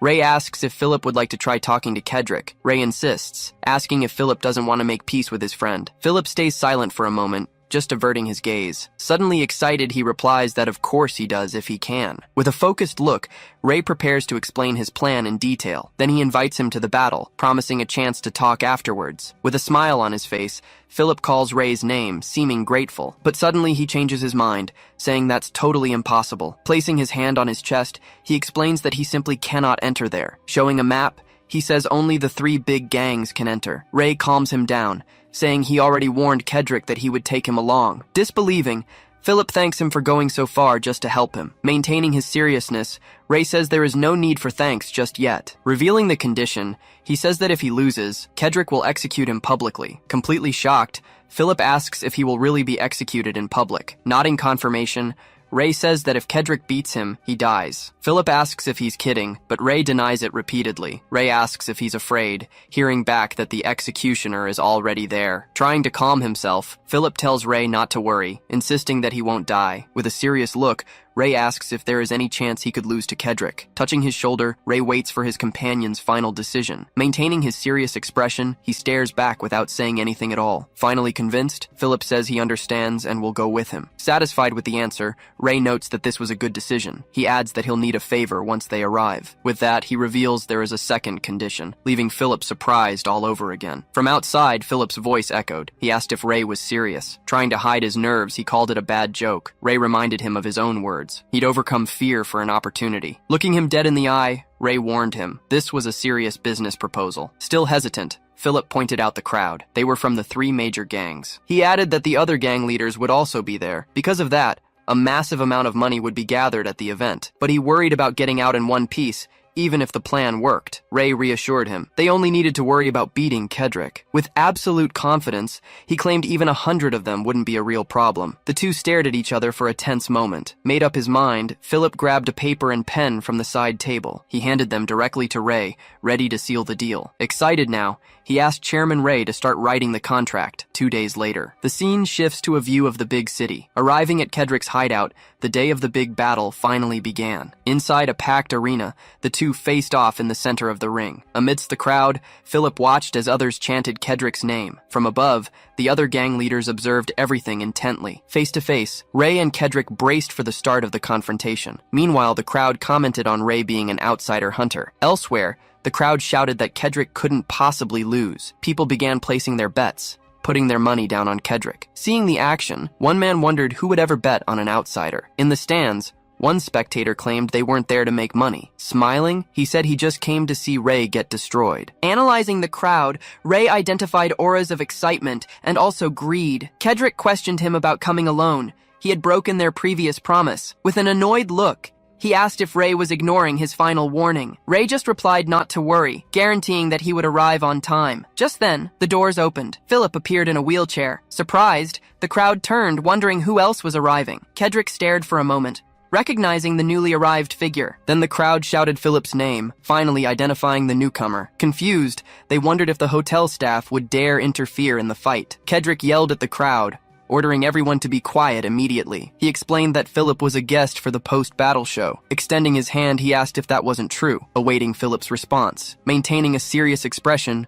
Philip answered yes, confirming the statement. Ray turned away, observing the interaction between the two men from the ring. Philip and Ray exchanged a serious look, maintaining their silence. As Kedrick was about to begin, he was interrupted by Philip, who asked him to wait. Sitting in his chair, Philip announced that he was placing a bet too. The crowd reacted in shock to the total value, over $2 million. Opening the full briefcase, he said he was betting all his assets on Ray. In a flashback, Ray explained that all bets would be on Kedrick. Philip then said if he bet everything, everyone else would start betting out of sheer greed. Back in the present, the crowd went crazy and decided to bet everything on Kedrick. Completely swamped, the bookie could barely handle the influx of bets. In the ring, Kedrick asked if Ray had told Philip to make that bet. Smiling confidently, he said he'd gladly take the money. Impatient, one of the organizers told the referee to ring the bell. As soon as the bell rang, Kedrick charged in for the first attack. Watching the fist approach, Ray calmly waited for the right moment to react. He realized his opponent was much faster than before, but as he blocked, he noted the movements were sloppy compared to Humphrey's. Grabbing his arm, Ray prepared to break it in a single motion. Having his strike stopped cold, Kedrick was surprised by his opponent's strength. With immense force, Ray twisted his arm to create an opening. Kedrick laughed. He said Ray really could fight. Pointing at him, Kedrick called him a fun guy to face. Smiling sinisterly, he said he could finally fight with the intent to kill. As flames burned around them, Ray just stared back, refusing to back down. The crowd roared in the background as the two fighters clashed in the center of the arena. Spotting an opening, Ray surged forward again, readying a direct attack. But Kedrick dodged the blow, smashing his fist into the wall instead. The impressed crowd murmured, calling them both crazy but skilled fighters. Philip watched closely, realizing neither fighter had any intention of backing down. Surrounded by flames, They continued trading blows, stopping for nothing. Enraged, Kedrick screamed for Ray to die right there in the ring. Ray ducked under a high kick, timing his dodge perfectly. Planning his next move, Ray decided to take him down once and for all. He stomped on the ground, using the vibration to throw his opponent off balance. Seizing the moment, Ray grabbed him. Caught completely off guard, Kedrick couldn't react fast enough to escape. Ray held him firm, pinning both of his arms. Pinned to the ground, Kedrick yelled, asking if Ray thought he could just do whatever he wanted. He struggled with all his might, trying to break free from Ray's hold. Then Ray slammed him down with full force against the arena floor. Witnessing the impact, the crowd gasped, whispering that the blow could easily break bones. Philip wondered how such a small guy could be so incredibly strong. Impressed, the crowd admitted the hunter was better than they had given him credit for. Lying on the ground, Kedrick seemed completely out of the fight for a moment, but with a furious glare at Ray, he refused to accept defeat. Planting his hand on the ground, he slowly began to pick himself up. Back on his feet, he prepared to continue the fight, angrier than before. Gritting his teeth, he screamed that there was zero chance he would lose. Leaping toward him, he shouted Ray's name, his fist cocked back. He unleashed a direct punch aimed straight at Ray's face. Ray managed to defend himself at the last second,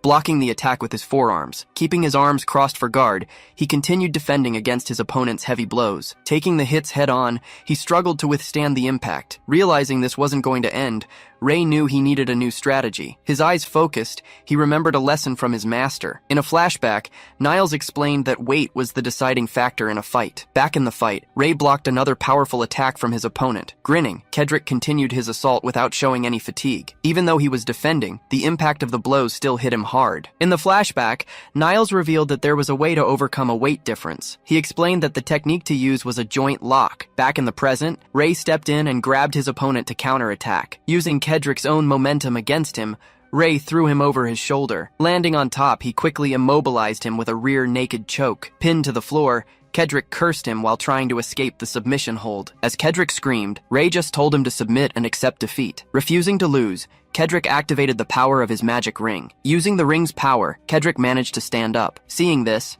Ray realized that Kedrick was going to destroy his own body. With the ring glowing, Kedrick prepared for a final, desperate attack. But Ray managed to immobilize him again, grappling to tear the ring from his hand. Finally, back on the ground, the power of the ring on his hand began to fade. Yanking hard, Ray finally managed to rip the magical object from his finger. Confused, the crowd wondered if Kedrick had passed out in the middle of the arena. They questioned if Kedrick had lost, and what would happen to their money. Ray announced that he wouldn't be able to move for at least a few weeks. From a distance, Philip approached in his wheelchair, shouting Ray's name. Grabbing the money, Ray said he would keep it until the duel was officially over. Lying on the ground, Kedrick ground his teeth, refusing to accept he had lost. Struggling to his feet, he screamed that the fight wasn't truly over yet. Panting, he insisted that he didn't lose fights, and he wasn't weak. Suddenly, something struck him in the head, and a voice yelled out that he had lost. Revolted, the crowd threw things at him, blaming him for losing all their money. Back on the ground, he refused to accept that he was weak like everyone said. Screaming desperately, he ordered everyone to stop looking at him like that immediately. Suddenly, his hand erupted into flames, showing he had lost control. Terrified by the scene, Philip shouted Kedrick's name in total despair. Unleashing a burst of fire, he screamed that he was going to kill everyone there. As the fire spread, the chairs began to burn, and panic seized the crowd. Laughing uncontrollably, he threatened to burn them all until they were nothing but ash. Panic erupts. The crowd desperately scrambles to escape the spreading fire. As the entire arena burns, they rush toward the only available exit. Kedrick laughs maniacally, looking completely unhinged amidst the blaze. Wearing a terrifying grin, he claims no one will ever look down on him again. Suddenly, his body gives out. He crashes hard onto the arena floor. Ray realizes Kedrick can no longer move on his own. He starts to walk away, deciding to leave him behind in the fire, but he stops halfway. He looks back, calling out his name. Turning around in complete surprise, he sees what's happening right behind him. Philip gets out of his chair and rushes to help Kedrick, who is lying on the floor. Holding Kedrick, he begs them to leave this dangerous place together. He screams for Kedrick to wake up as the fire spreads across the entire arena. Struggling, he hoists him onto his back, insisting they need to hurry. Ray approaches and asks if he plans to drag him all the way to the chair. Surprised, Philip asks why Ray hasn't left yet. Watching the scene, Ray remains silent at his companion's behavior. With great difficulty, Philip asks for help getting Kedrick into the wheelchair. Ray just stares at the situation, unmoving,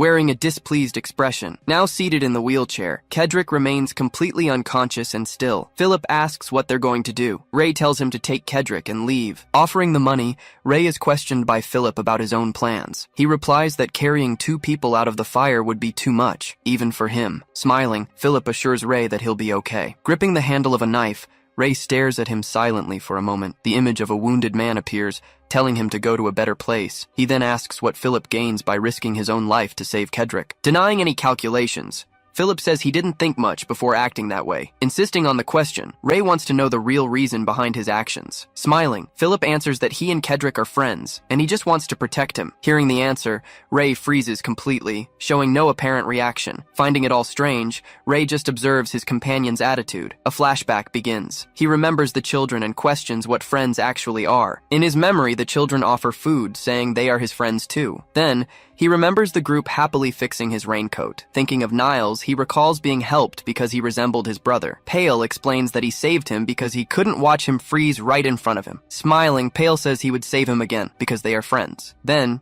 he just smiles, reinforcing the idea that they are true friends. Reaching out his hand, he questions if he had grasped the true meaning of friendship. Suddenly, a traumatic memory from his past emerges, showing him injured and alone. Sitting by himself in the rain, he concludes he couldn't have understood back then. With a lost gaze, he stares at nothing, still processing all those memories. Back in the present, Philip asks if he is really helping him there. Ray then picks Philip up in his arms. Philip asks what he's doing. Denying he inhaled smoke, Ray tears his own shirt without explanation. Suddenly, strange energy surges, leaving Philip shocked and unresponsive. With his ability activated, he creates strips of cloth for protection. Stammering, Philip asks if that's magic. Ray tells him to cover his mouth. While covering his mouth, Philip remembers thinking the investigation was useless. Having an idea, he suggests they can use water to put out the fire. Explaining that his magic has limits, Ray also covers Kedrick's mouth, but he warns that now Philip needs to answer his questions first. Then Ray asks directly what he thinks a real friend is. Questioning if that's important, Philip hears that the answer is very important. Coughing from the smoke, he answers that a friend is a friend. Saying their ideas are different, Ray asks for his definition of a friend. With shining eyes, Ray defines a friend as someone you've known for a long time. Philip just stares at him silently, listening intently to his definition of friendship. Philip finally understands the strange feeling he had while working with Ray. Calling his name, Philip warns that he isn't wrong, but something is missing. He explains it's someone who helps you and who you help back. Grabbing his clothes, he asserts that is what a friend is. Amidst the fire, Ray asks if Philip regrets his choices. Denying it, Philip says Ray was just responding to his feelings for Kedrick. He explains he means the desire to protect someone important. Smiling, he says this happens just because they are who they are. Repeating the phrase, Ray finally begins to understand the meaning of those words.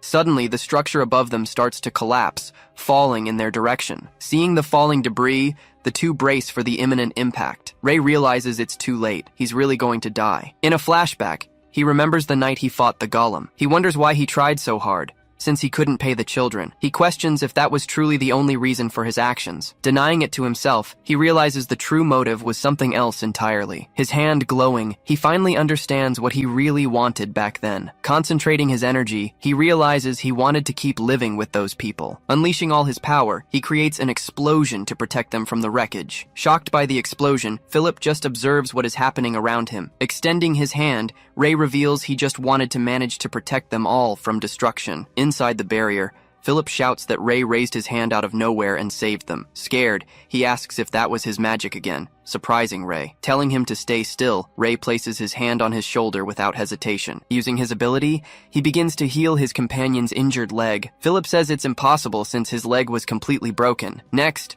Ray uses the same power to heal Kedrick's wounds. Very grateful, Philip says Ray saved both their lives right then. Smiling, he promises he will never forget the great help. Ray replies that it was nothing, turning his face aside immediately. He warns that he will need them and that he also wanted to test his limits. Seeing they are still trapped, Philip asks what they will do next. Ray just says that now is the time for them to finally get out of there. Confused, Philip asks if he will use magic, but Ray simply shakes his head. Explaining the plan, he says all they need to do is wait. He then watches the flames, waiting patiently for the right moment to leave. Beside him, Kedrick remains unconscious, but protected from the fire's smoke. After the fire dies down, the crowd gathers outside the wreckage. Seeing the destruction, the gang members lament that their base has been burned. Desperate, one of them asks what they will do and where they will go now. The other leaders claim everything is Kedrick's fault. Saying they have nothing to do with it, they tell them to fend for themselves. Angry, a gang member curses the leaders for abandoning them there. Suddenly, Jonathan realizes in panic that he left Philip behind in the fire. Feeling guilty, he begins to cry for having abandoned his friend inside. Kneeling in front of the rubble,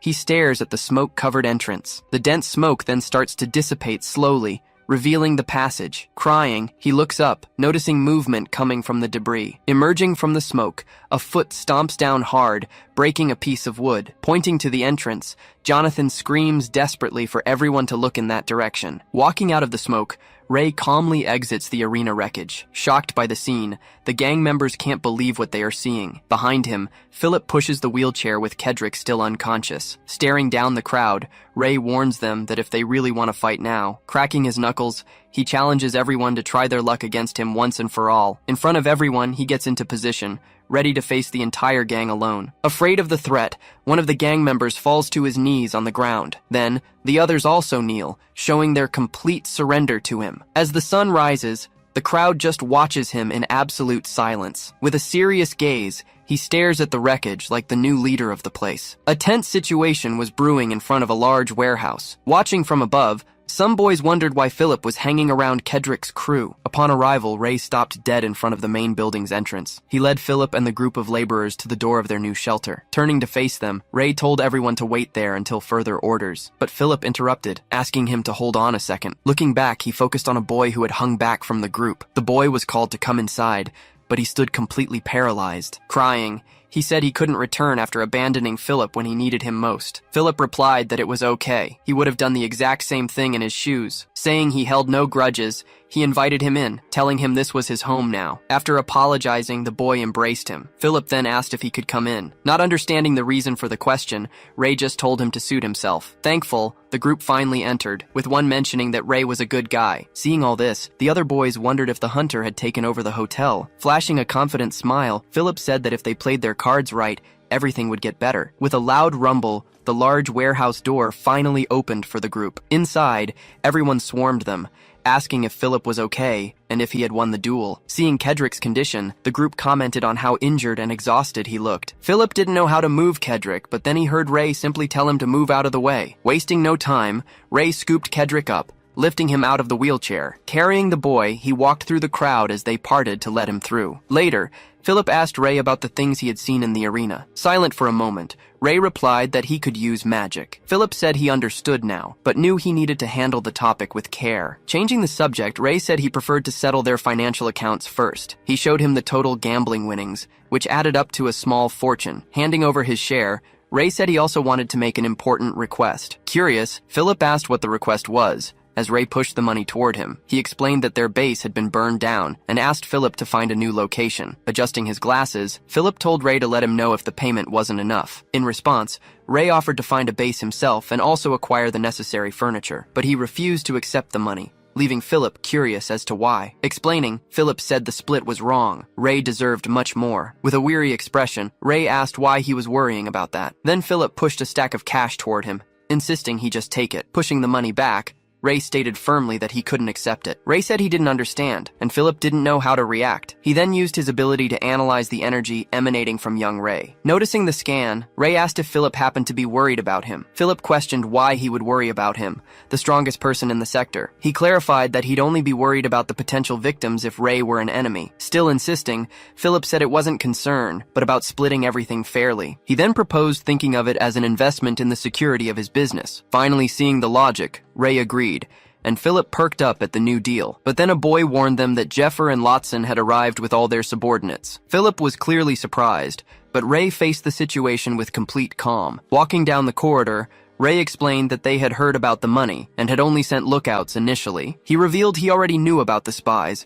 leaving Philip even more confused by everything. He said they would have had to face both gangs sooner or later anyway. Changing the subject, Ray questioned him about the investment conversation they'd had earlier. Stopping in front of the door, he announced that Philip was about to receive his dividends. As it opened, the two gang leaders commented that Ray had finally decided to show up. Jeffer taunted him, saying he thought Ray had died in the fire. Unfazed, Ray accused the two of starting the fire just to steal the money. Jeffer then turned to Philip, pretending to be disappointed by his supposed betrayal. He demanded straight out that they hand over all the betting money immediately. Not knowing what to do, Philip stammered as he tried to respond to the absurd demand. But Ray interrupted him and calmly said he would give them everything they wanted. After agreeing, he simply snapped his fingers, preparing for what was coming next. He tossed just a few coins in their direction, offering up the payment. Rolling across the floor, one of the coins stopped right near the leader's feet. He told them that was all they'd be receiving for their winnings. With an expression of pure rage, Jeffer called him a bastard for the mockery. Sending Philip ahead, Ray faced down Jeffer, who screamed for his men to grab him. Two thugs charged with weapons,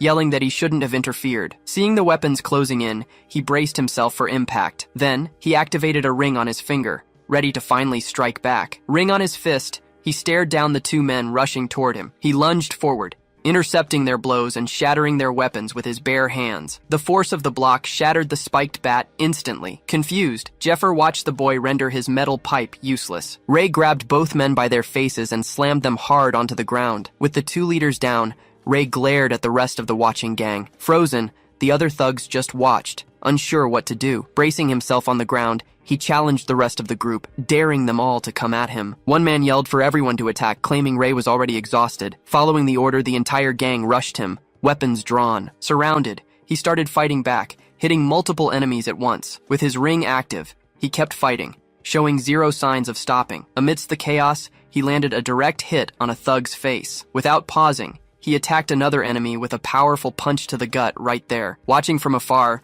one of the boys called the whole situation complete madness. They commented on how Ray was fighting alone, yet wasn't being pushed back. One of them remarked that seeing it all up close was cool as hell, but the other rebuked him, reminding him that Kedrick was still their leader. He shot back that everyone there complained about Kedrick behind his back anyway. Then they agreed it would be better if the hunter became their new leader. In the middle of the brawl, a thug ordered everyone to split up and invade the hotel. Seeing the new threat, the boys were totally surprised by the order. Hearing the plan, Ray turned around, nose bleeding, and asked what they had said. Suddenly, Kedrick's old gang charged forward to stop the hotel invasion. Spitting blood onto the ground, Ray remained standing, ready for whatever came next. Gathering his strength, he prepared to give a very clear order to everyone. Screaming at the top of his lungs, Ray ordered them to stop the invaders at any cost. With the order given, Kedrick's old gang started fighting the other groups. Confused, one of the boys repeated the order, trying to process the situation, but he soon realized it was an order from the hunter, and yelled for everyone to advance. Confused, an enemy claimed the real enemy was the hunter who defeated Kedrick. Throwing a punch, the boy yelled that the hunter was their new leader now. Taking the hit, the man asked why they would follow a complete stranger as leader. Meanwhile, a crowd tried to force their way in, but the door was blocked. Watching everything from above, someone followed the unfolding battle down below the hotel. Seeing Kedrick's gang helping, Philip and his group didn't understand what happened. Suddenly, Philip seemed to get an idea and prepared to join the fight. Inside, they grabbed a large pipe to help defend the entrance. Seeing them join the fight, the enemies called them crazy bastards. Then one man threw something at the pipe, while another yelled for them to dodge. Hurling the large pipe like a battering ram, the group tried to take down the door in a single blow. Celebrating success, they shouted that they finally got past the door's barrier, but their celebration stopped when they noticed something completely unexpected straight ahead. On the other side of the door, Ray stood firm on the ground, apparently unharmed. He then caught the massive thrown pipe using only his hands. Disbelieving, one man yelled that the hunter was blocking the battering ram alone. They couldn't understand it, because Ray had been behind them just a second before the action. One of them screamed for everyone to push and crush the boy with the ram, but Ray continued holding back the pipe's advance with all his strength. The men started losing their balance, unable to push the object further. Using the pipe as a weapon, Ray spun around and hit everyone nearby. With the impact of the blow, all the men were flung far away. Watching the scene from the window, Philip wondered how any of that was possible. After knocking everyone down, Ray calmly rested the huge pipe on the ground. Defeated, the enemies fell to their knees, unable to get back up. Facing the remaining enemies, he observed them in silence for a brief moment. Seeing the scene, the thugs screamed to flee, saying they couldn't beat him. After everything, he finally relaxed and said he had reached his absolute limit. Hearing a shout of celebration, he lifted his face toward the sound. Praising his strength, The crowd called him Lord Hunter and their new leader. In front of everyone, he heard the crowd chant his name in a grand celebration. While watching the boys celebrate, he stood still, just watching the scene unfold. Not understanding the reaction, he just remained standing, observing the shouting crowd. Being pushed by the crowd, Philip tried to ask them to wait a moment. Getting up close, Philip looked at Ray, who seemed about to faint. Unable to hold on any longer, Ray finally passed out and fell backward onto the hard ground. With his eyes closed, he just lay there on the ground, completely motionless for a moment. Running over to him, Philip supported him while the other boys approached to help. In a totally unknown place, Ray wondered where he'd ended up. He was alone in the empty void. He kept walking, not understanding what was happening. Further ahead, he wondered if this was all a dream. He rarely had them. Suddenly, a mountain of debris appeared, making him stop to look at the obstacle. He climbed it to the end. Standing on top of the wreckage, he faced an approaching light. The light drew closer to him. He just watched it motionless for a moment. Seeing the light get near, he raised his arm to finally try and reach it. Just then, two figures identical to him also raised their hands toward the light. Reaching out, he finally approached to touch the object's surface, but upon contact, an invisible barrier started cracking right in front of him. The barrier shattered completely, releasing whatever was locked inside. It enveloped him, lifting his body upward. Floating in the unknown space, he looked around. He didn't understand what was happening. He wondered what it all meant. Then, his eyes reflected the scene unfolding before him. Suddenly, he woke with a start, shaken by the dream. Sitting up in bed, he wondered if he was in the infirmary at Philip's hotel. With a hand on his head, he said he seemed to have dreamed of something. Just then, two men entered the room and asked if he slept well. Then they asked if Ray was hungry, offering him a meal. Refusing the food, he asked them to tell him the date and time. After hearing the answer, he realized he'd slept there for an entire day. Getting out of bed, he announced he was going to leave the room for a moment. From above, he watched the boys talking about their new jobs and routines. Seeing the organization, he called out to a group passing down below. Approaching them, he asked if they needed help with any kind of work. One of them answered yes, saying they were strong enough. Awkwardly, the boys said they weren't bragging or anything. Then, one asked if Ray could help move shelves to the warehouse. Other boys offered to help too, since they had nothing else to do. While watching the boys interact, Ray used his ability to focus on one of them. With his eyes activated, he sensed a feeling of guilt coming from a boy. Going down the stairs, Ray surprised everyone, who shouted that the hunter had finally woken up. Several boys surrounded him, asking if he was okay and praising his fight. Not knowing how to respond, he just faced the barrage of random questions he received. Preparing to shout, he almost told everyone to go away, but was interrupted by a sound. Looking down, he heard a familiar voice, and wondered whose it could be. Suddenly, a man was seen running, and another shouted for everyone to stop him. Getting closer, Kedrick pulled a weapon hid in his clothes. Running toward Ray, he called his name and readied his attack. With his hand raised, Kedrick showed a scalpel, ready to hit Ray. But Ray asked the others to back off, saying he would handle it alone. Shouting that Ray was going to die, Kedrick advanced with the scalpel in hand. He then leapt at Ray, trying to land a direct blow to the neck, but the blade stopped inches from his face, unable to complete the attack. Staying still, Ray just stared at the tip of the scalpel nearing his eye. Unable to move, Kedrick shouted again that he'd kill him right there. Confused, he asked what was wrong, not understanding why he couldn't move. With his hand, Ray held his wrist with impressive strength and calm. Then he took Kedrick's hand and turned the scalpel against his own neck. Gritting his teeth, Kedrick just stared at the scene, unable to do absolutely anything. Ray explained that he didn't have the necessary conviction to take his life. Forcing his hand, Ray broke Kedrick's fingers so he'd drop the weapon. In great pain, he kept gritting his teeth, unable to react to the blow. Watching the scene, the other boys were paralyzed by what had just happened. Sighing, Ray just observed the situation with a tired look on his face. Holding the man's wrist firmly, Ray stopped him from doing anything. He then lifted the attacker's arm, immobilizing him completely on the stairs. With the man immobilized, Ray said that was enough and ordered him to follow. He then warned that the two of them needed to have a serious conversation right now. Philip apologized, saying he messed up by leaving blades in the infirmary. Ray responded that it was okay, since in the end, nobody got hurt. In the room, the three young men sat in a heavy silence. Talking to Kedrick, Philip asked if he really wanted to die before. Kedrick confirmed he was serious, making Philip ask the reason for it. He explained that he lost the duel, and now everyone would mock him. Trying to console him, Philip said that wasn't true and he would overcome it. Angry, Kedrick banged on the table and shouted, asking what he knew. He kept shouting that Philip knew nothing about his life. At that moment, something strange began to manifest in Kedrick's chest. Looking closely, Ray noticed his mana was disappearing quickly. Changing scenes, Veronica explained to Ray about charge stones. Back! Kedrick shouted desperately, asking why he was saved by Philip. Philip yelled back that he saved him because they were friends. Hearing that, Kedrick glared at him and asked if they really were friends. Kedrick shouted, reminding Philip that he tried to kill him and assaulted his men. He questioned how Philip could still call him a friend after everything. Philip replied that he must have had his reasons, but Kedrick told him to stop. Watching everything, Ray realized Kedrick didn't have red mana in his body. Then, Philip reminded them that they spent half their lives together. He insisted, asking why Kedrick did all those things. Holding his hand, Philip begged him to tell the truth. He asked that if Kedrick considered him a friend, to tell him everything. Very angry, Kedrick just wondered why he insisted on that. In a flashback, they appeared much younger, having fun as friends. Another memory showed Philip on the ground, hurt after being assaulted by Kedrick. Then, the memory showed the two smiling at each other. The past scene ended with their hands firmly joined. Back in the present, Kedrick questioned why he still called out to him. Starting to cry, he finally apologized to his old friend. Hugging Philip, Kedrick apologized through tears while his friend asked him to stop. He explained that he hated being weak, and that's why he got angry at others. Continuing, he said he used to work for gangs, but they always stole his money. So he decided he needed to get stronger on his own. He revealed that he trained every day, thinking about how to fight back one day. In a flashback, a man approached him and asked if they could talk. With a confident smile, Kedrick accepted the invitation for the talk, but he said it was a mistake and he ended up getting beaten badly. He counted that he couldn't go back to the hotel with his pride all wounded. So, he started hating his friends to feel different and superior. It was at that moment that he found a person who changed everything. In an alley, Walter commented on his anger and asked what the reason was. Fallen on the ground, Kedrick replied that the reason was himself. He continued,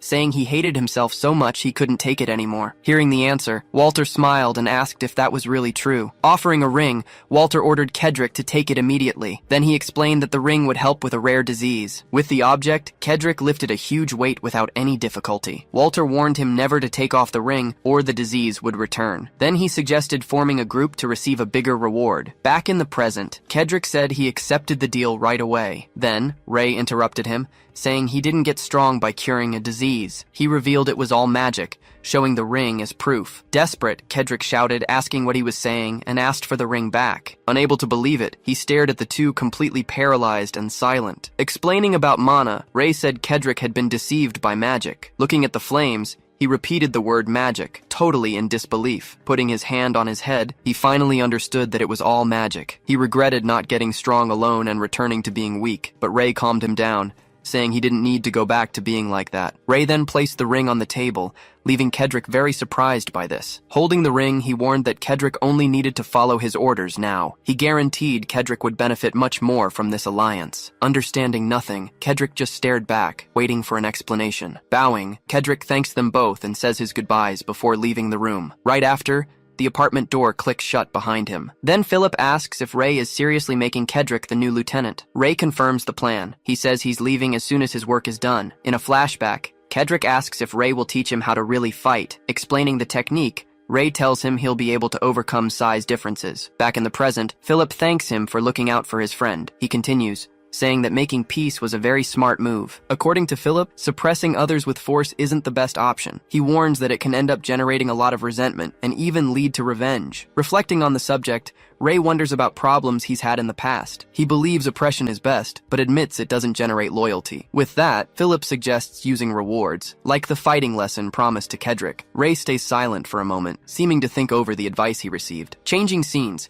he notifies the group that they'll be staying at the hotel for now. Announcing the news, he says Kedrick will be the gang's new lieutenant. Some members whisper, thinking Kedrick finally learned a good lesson. Remembering the advice about rewards, he prepares to speak to the group. Holding a box, he announces he's going to return all the betting money. Shocked, they shout that they'll stand by his side no matter what happens. Whispering, Philip reminds him they need to solve the problem with Jeffer and Lotson. Changing scenes, Jeffer and Lotson appear tied up and gagged in a basement. Getting straight to the point, Ray asks if they know Veronica's shop. Gagged, Jeffer just shakes his head, denying knowing anything about it. Without warning, Ray delivers a hard slap to the tied-up man's face. Removing the gag, Ray tells him he hasn't grasped the situation he's in. As a response, Ray hits Jeffer with another slap without hesitation. With the man on the floor, Ray warns that wasn't what he asked. He then turns and rips the gag out of Lotson's mouth. Terrified, Lotzen confesses that someone asked him to scare them because of the location. Asking who it was, Ray hears the request came from the general store owner. Hearing the answer, Ray closes his eyes for an instant and just reflects. Suddenly, he grabs Lotzen's hair forcefully and pulls it. Right after,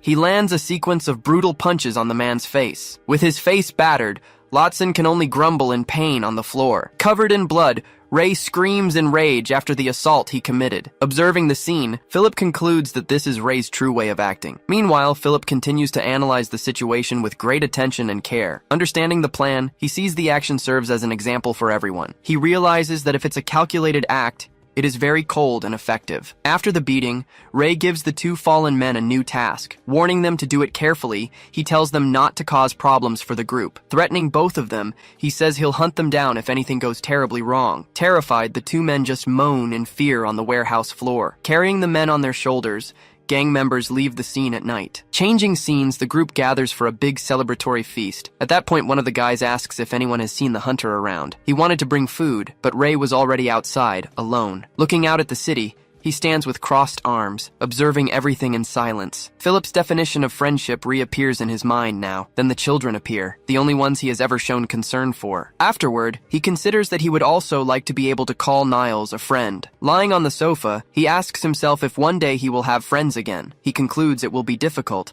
as his lack of emotions makes him different. Only Niles and the children have treated him without any prejudice so far. Suddenly, Philip arrives and offers him a cup with a hot drink. Saying it's cocoa, he comments that he thought Ray liked sweets. Philip asks if he can sit beside him, and Ray simply agrees. Without saying anything, Ray just takes the mug and takes a sip. After tasting the drink, he gets a very surprised look on his face. Just smiling, Philip watches Ray's reaction while he drinks. Holding the mug, he feels the heat coming from the hot drink. Under the starry sky, the hotel building falls completely silent. Ray tells the boy he's heading north and says goodbye in front of the hotel. He walks through the city streets toward his next destination. As he passes, one man hurriedly pulls another into hiding. Finally arriving at the bookstore, he stops in front of Veronica's shop. Almost immediately, someone opens the door from the inside. Veronica runs to greet him, saying he finally showed up. She explains she was very worried about his disappearance these past few days. Suddenly, she notices something on his face and stares in shock. Removing his hood, he reveals injuries. She asks if he was in a fight. Ray tries to answer,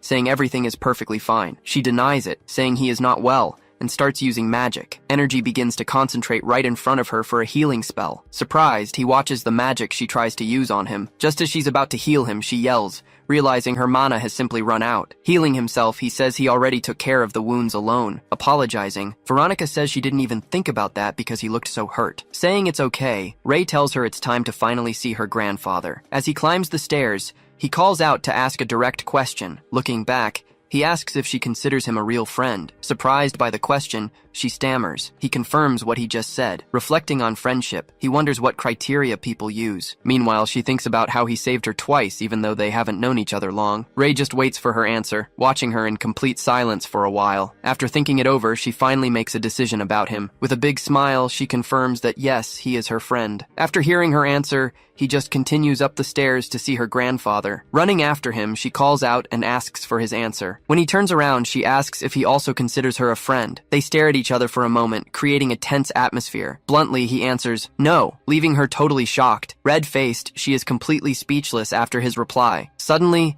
an angry shout echoes from outside the bookstore. He tells her to go ahead, as he will return after feeding everyone. Ignoring the shout, Ray turns to open the bedroom door. He slowly turns the doorknob to enter the room. Inside, Graham was already waiting, lying on his bed near the window. Sitting down, he hears Graham say he's been sleeping more and more lately. Ray mentions hearing he got sick, and Graham confirms the news. Asking if he's going to die, Ray learns he has 6 months to live. Because of this, Graham announces he will start magic lessons today. Sitting in the chair, Ray replies that he thinks it's a great idea and agrees. But first, he shows the ring and asks Graham to explain what it is. Analyzing the object, Graham says it seems to be a type of charge stone. He continues the analysis, saying there is amplification and strengthening mixed in there. Explaining further, he says a spell strengthens the user's muscles. Looking closer, Graham says there is exploration magic mixed into the ring. Confused, Ray asks what exploration is, and the old mage clarifies. Graham explains that normal charge stones wear out with continuous use, but he warns that this stone consumes the user's vitality to repair itself. Asking if that's possible,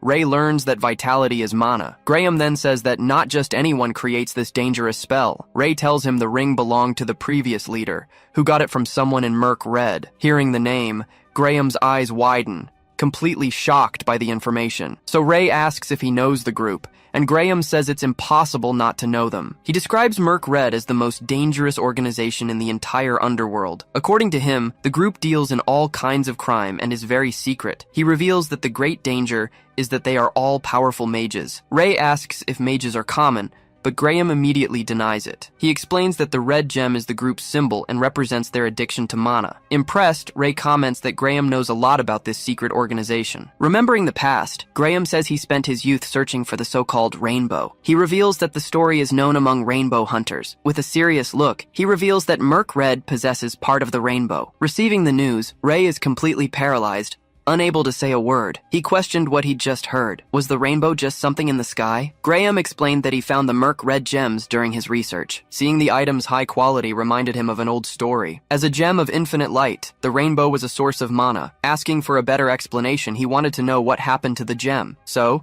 the old mage began to tell a story from long ago. In a flashback, he recounted that the skies were clear and the land was plentiful. In the center of the first city, a gem shined with immense vital force. Its light made the lands fertile and could also cure the sick. But powerful people wanted total control of the rainbow. After a long war, the gem ended up shattering into 7 pieces. He asked if Merc Red had a fragment, and Graham confirmed it. He said he wanted to investigate further, but the organization was too dangerous. Then he remembered the man he faced in the bookstore basement earlier. After the conversation, he was certain Walter was a member of Merc Red. Making his decision, he stated he would investigate Merc Red thoroughly. He believed there must be a clue there about the mysterious rainbow. Seeing his determination, Graham said he wouldn't try to stop him at all. Respecting the mage, Ray agreed and said he would move forward with his plan. Saying that was all he knew, Graham returned the small fragment to him. He then asked if the boy would like to know anything else. Ray asked if it was possible to undo the spells on the magic ring. Opening the door, Veronica announced she was coming in to see her grandfather. Seeing the two of them,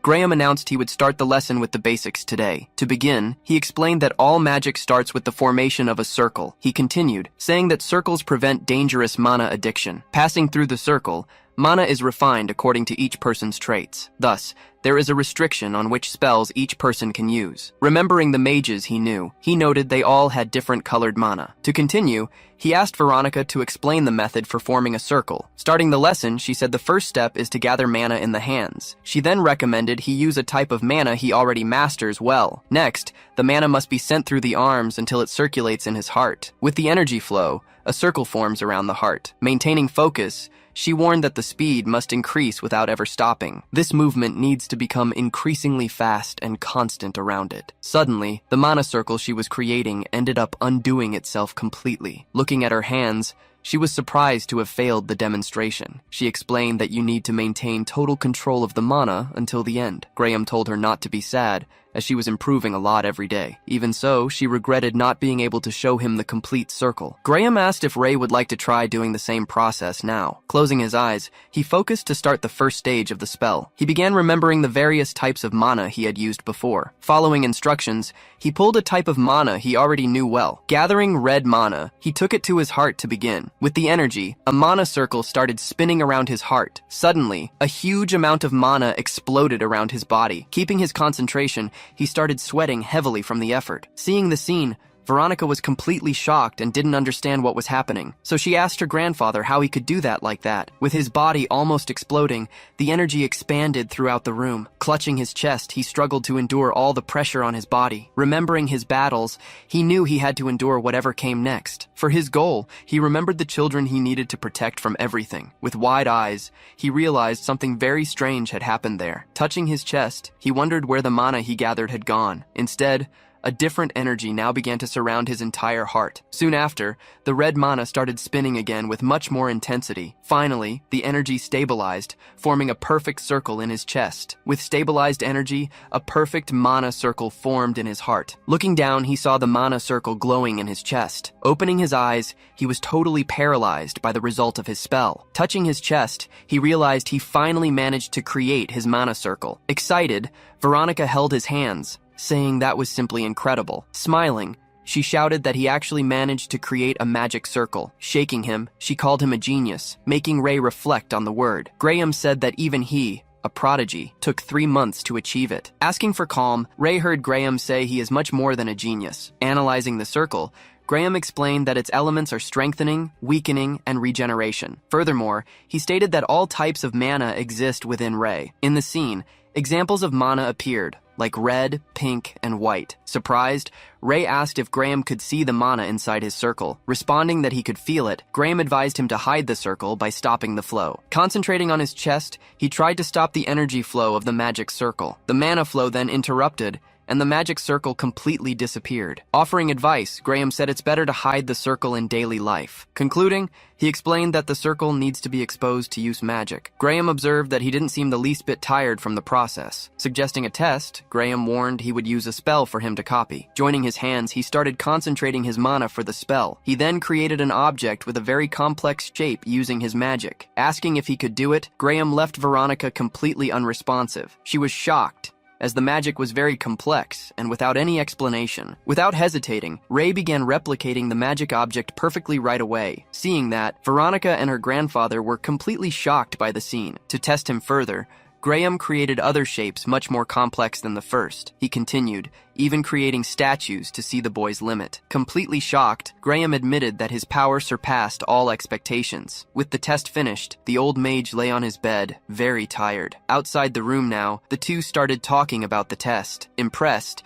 Veronica asked how he managed to do all that so easily. He replied that he just tried and it worked, leaving her very irritated with that. Smiling, she said he is really incredible anyway. Going down the stairs, she said he is the most talented mage she had ever seen. Suddenly, he called her, making her turn to look at him. Ray then asked if she felt envious of the power he just showed. Not knowing what to answer, she stuttered and said maybe she felt a little. He continued, asking if she didn't feel anger or hate him for it. The boy explained that the people he knew always felt that about him. She then confirmed she felt envy, but not the way he imagined. After thinking a little, she put her hand on her head to decide. Then she said she felt envy, but not jealousy, leaving Ray very confused. She continued, saying that maybe it's because they are real friends. Hearing the answer, Ray was completely paralyzed and without any reaction. He asked if friends don't feel jealous of each other, but she denied it. With a sinister smile, she said he needs to accept the friendship soon. In a flashback, Pale offered half his cookie for him to eat. Saying he understood more or less, Ray seemed to agree with her explanation. With a worried look,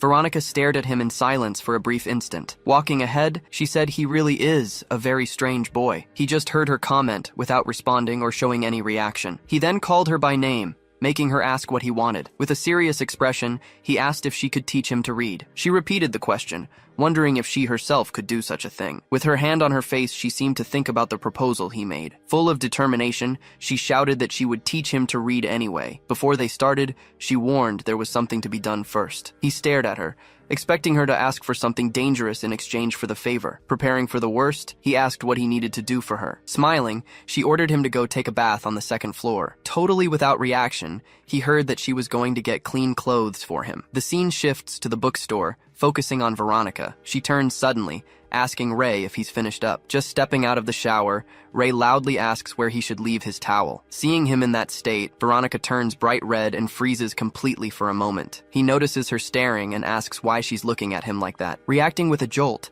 she yells that it's nothing and orders him to get dressed. Once they are sitting at the table, she questions why he wants to learn to read. With a distant look, he replies that his main desire is just to be able to read books. He explains that to continue his journey, he's going to need a lot more knowledge. Recalling the past, he mentions he learned the basics from Niles, but nothing formal. Hearing this, she offers to teach him herself, since the bookstore can't open anyway. He then asks about the bookstore, leaving her confused by the sudden question. With a confident air, he tells her she can open it now because those guys won't be coming back. Terrified, She asks if he killed them, but he denies doing that. Slumping into her chair in relief, she tells him he really scared her with that. Cheering up, she says she'll open the shop as soon as their lesson is over. To begin their studies, a massive pile of books is placed on the table. Pointing to the stack, she explains these are her study materials and notes. When she adds that it took her about a month to compile, he's left speechless. Determined, he says he'll give it his best shot, and she promises to put in effort too. Starting the class, she begins explaining the material using a blackboard. Afterwards, she asks if it's too difficult, but he guarantees he understood everything perfectly. He suggests she give him practice problems to solve right now. Grabbing a pencil, he starts writing answers with incredible speed. In less than a minute, he hands in the exercise,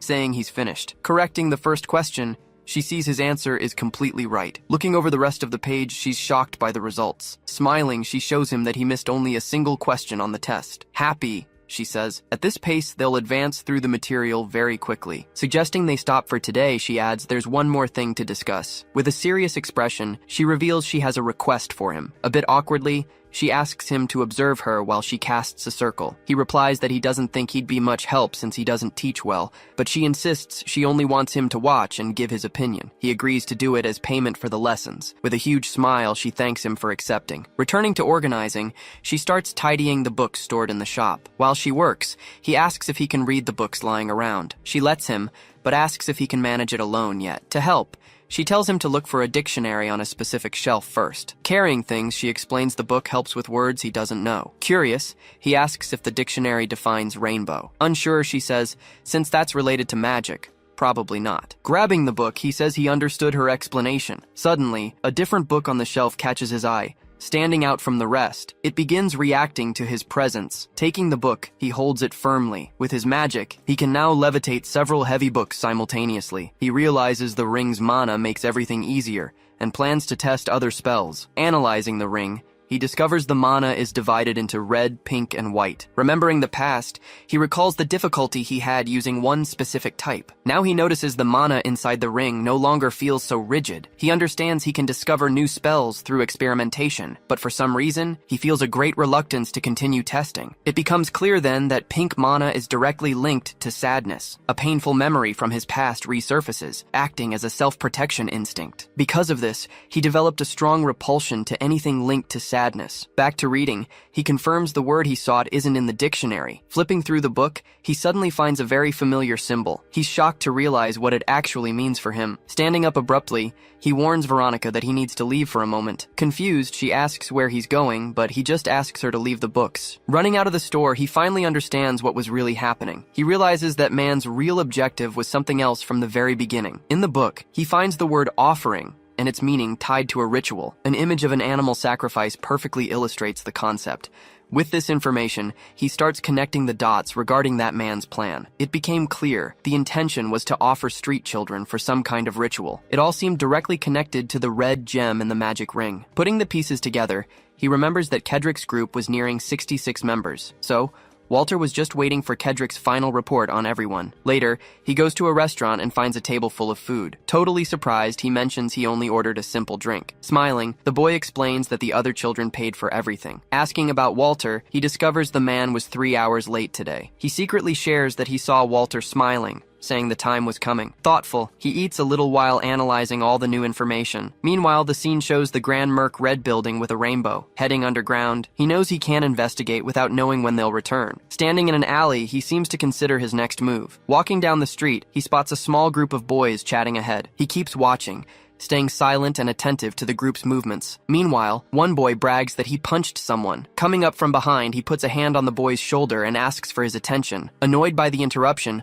the boy whirls around, ready to throw a punch. Then, the boys are shocked to realize it's the famous Hunter. Completely scared, they ask what Mr. Hunter wants with them. Remembering some advice, he recalls Philip saying to use the right tactic. He explains he wants to be warned when the man appears, promising a reward. As a reward, he offers a full meal directly from that famous local restaurant. Imagining all that food, the three boys' mouths water just thinking about it. Yelling in unison, they guarantee they'll do their best to complete the task. Deal closed. He goes down the stairs and quietly leaves the area. Reaching the door, He prepares to finally enter the underground hideout. Then he notices a new lock that wasn't there before. He tries to pick the lock with magic, but something seems wrong. Suddenly, the lock reacts violently, completely repelling his magic. He wonders if Walter placed some kind of protection spell on it. Weighing his options, he knows that if he breaks down the door, he'll be discovered. But one of the boys appears running, screaming for Mr. Hunter on the stairs. Desperate, the boy warns that the man they are looking for just arrived. He wonders if he'll be recognized, since it was dark before. Walter passes right by him as he leans against the wall to avoid attention. Stopping suddenly, Walter stares at him with a serious expression, analyzing the boy. Unfazed,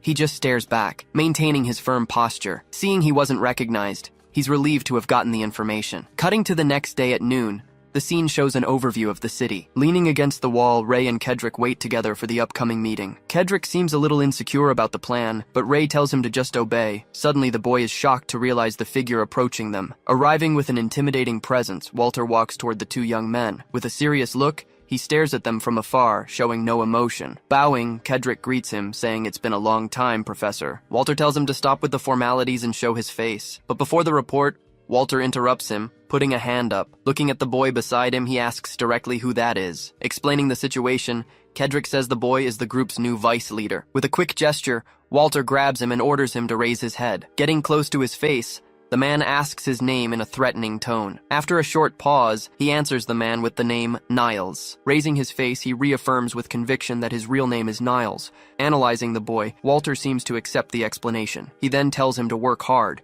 believing that he really didn't remember anything. Asking about the group, Walter wants to know how many people have been gathered so far. Kedrick assures him he is choosing only the strongest, according to the agreed conditions. Satisfied with the answer, Walter starts laughing in a very sinister and scary way. Laughing loudly, he says the boy is doing a very good job. He promises to take Kedrick to the organization as soon as the target number is reached. Walter explains they got lucky because the organization wants to train a new unit. Excited, Kedrick says meeting his master was a true blessing in his life. But privately, he thinks Walter has lost his mind, since no one from the organization would dress poorly. Raising his hand, Ray asks permission to ask an important question. He asks which sector headquarters is in, but Walter denies the existence of branches. Using his ability, he realizes Walter is telling the truth right then. Changing his mind, Walter says headquarters is in Sector 43. However, Ray notices his mana waver, indicating it was a lie. So he decides to ask one more question, wanting to know another important thing. Asking what the boss is like, he makes the man completely tense. Turning to the boy,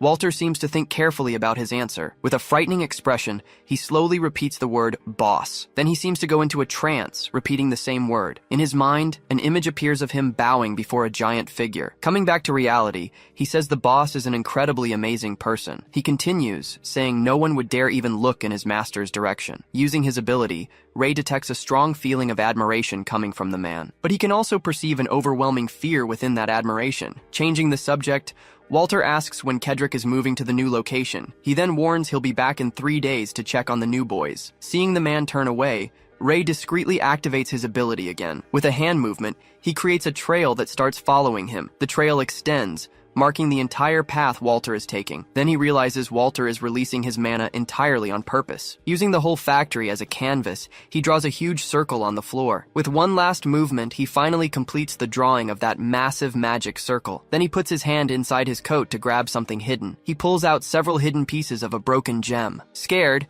Kedrick asks what that thing is the man just showed. Smiling, Walter says it's something very good while activating the gems. Floating in front of him, the gems leave both boys completely on alert. Seeing that, Kedrick says it looks dangerous and asks if everything is okay, but Ray responds calmly that it's fine, trying to soothe his partner. Next, the gem pieces scatter at high speed throughout the area. Each piece falls exactly onto a specific point of the magic circle on the floor. With the gems positioned, the great magic circle finally begins to activate. Then, all the circle's energy begins to concentrate at one point. Trying to calm him down, Walter says it's the same gem from Kedrick's ring. Explaining the gem, Walter says it cures diseases and increases vitality. He then warns him to be very careful with the gem he just received. Holding the boy, Walter prepares to give one final, very important warning. With a threatening tone, he tells him to treat the ring like his own life. The boy promises he will remember that warning about the ring well. After everything, he advises he'll be back in 3 days and exits through the door. The warehouse door closes with a very strong, decisive thud. Falling to the ground relieved,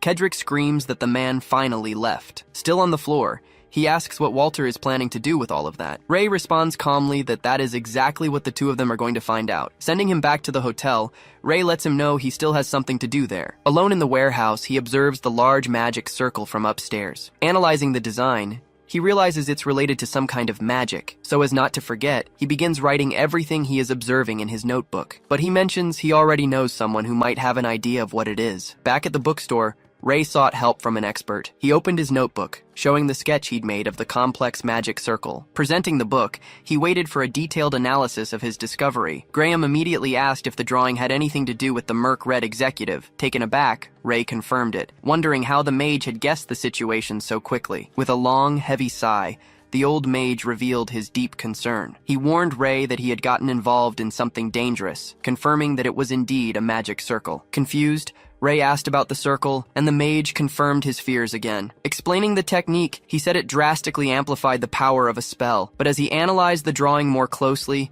he noticed something far more impressive. With absolute certainty, he declared that it was a completely perfect magic circle. Then, the mage realized the most surprising thing wasn't the circle itself. He was shocked that Ray had managed to redraw it all without any formal magical training. He explained that tracing the mana of a circle was like redrawing it entirely. That task was comparable to trying to organize extremely fine strands of hair. It was as if he had to differentiate each individual strand using only his sense of touch. Graham explained that it should have been impossible to do without knowing the circle intimately. Impressed, he said the drawing was flawless, as if Ray could actually see the circle itself. Pointing to the notebook, Ray asked about the function of that specific magic circle. The old mage revealed that it was a powerful type of exploitation magic.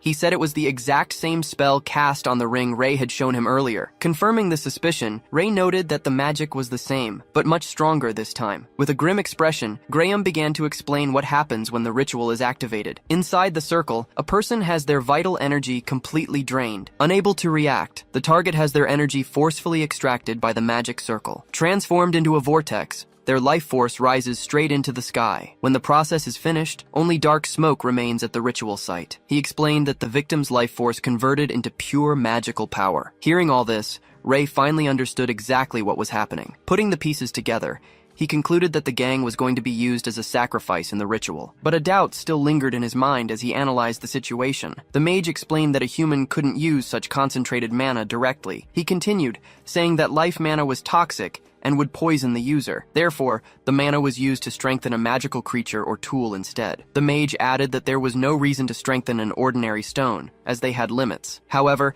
he emphasized that things would be different if it involved that specific ring. With a serious demeanor, he called Ray by name for an important conversation. The old mage then asked what he planned to do with this information. Ray remained silent for a moment, deep in thought, reflecting on his next move. Lifting his head, he seemed to have reached a final decision. 3 days later, the scene shifted back to the abandoned factory where it all began. At the appointed day and time, Ray was already waiting outside the gate. Soon, Walter appeared, walking with firm steps toward the agreed-upon location. Arriving there, he asked where Kedrick was. Finding the boy's absence strange, Ray replied that Kedrick was inside and that he had come to welcome him personally. With a smile, Walter beckoned him to enter the warehouse immediately. Believing the job was well done, he opened the door without suspicion. Ray said nothing, simply watching as Walter stepped inside. As he entered, Walter smiled, ready to meet the group, but the door suddenly slammed shut behind him. Staring at the closed door, Walter realized the warehouse was completely empty. Confused by the scene, he shouted,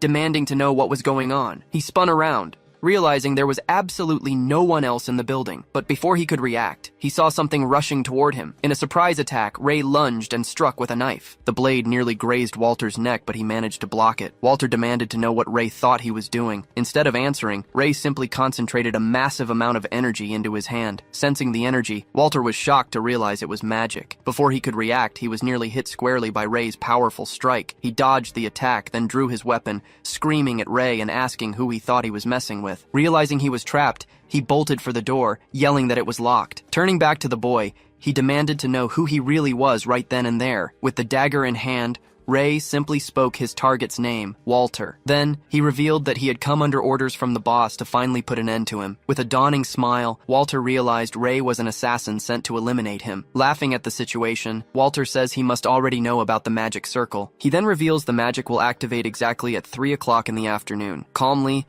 Ray just notes that it's still only 2:15 on his watch. Wrapping his feet in flames, Walter calls it a blessing in disguise. With an evil grin, he shouts that he'll sacrifice the assassin instead of the brats. Charging forward in flames, he attacks with everything he has, screaming for the assassin to die. Unfazed, Ray simply holds his dagger, ready to counter the attack. Outside, Philip watches everything from afar with a pair of binoculars, but Kedrick says you can't see anything because all the windows are blocked. Almost shouting with worry, Kedrick insists there's no way the hunter can lose. Asking for silence, Philip points to Veronica, sitting right behind them. Kedrick whispers, asking if she really is a mage like the rumors say. Philip approaches Veronica and asks if that is indeed her name. She then asks if he isn't worried about Ray inside the warehouse. Confused, he asks why she isn't worried about what's happening. Back at the fight, Ray defends against fire strikes using his dagger. Meanwhile, she reveals that Ray is the most talented mage she has ever seen. Finishing her thought, she adds that he's incredible even without using any magic. That is why she concludes she's not worried about the fight's outcome. Just then, Walter jumps into the air, coming down with his weapon to attack the boy. With total confidence, Veronica states once again that she believes in Ray's victory, but Philip notices that despite her confidence, her hands are trembling violently. Meanwhile, her hands shake non-stop, showing all her apprehension. After hearing this, they agree they need to believe in the hunter's victory. He then prepares a counterattack, positioning the dagger for his next move. Walter advances again, surrounding his body with flames for the attack. Smirking, he yells for the assassin to give up fighting right now. Without moving, Ray stares him down, focusing on the fight's next beat. With a fixed gaze, he prepares to use his own magic in the battle. He then begins channeling magic, readying his dagger for the final attack. Thrusting forward, he attacks Walter, who blocks the blow with his own blade. The impact force sends Walter's weapon flying. Walter recognizes the magic, questioning how he uses multiple elements simultaneously. Seizing the opening, Ray closes in and lands a direct punch to his face. Without averting his gaze, he finishes his attack move with total precision. Walter is thrown forcefully backward, flying through the abandoned warehouse. With his neck armored in metal,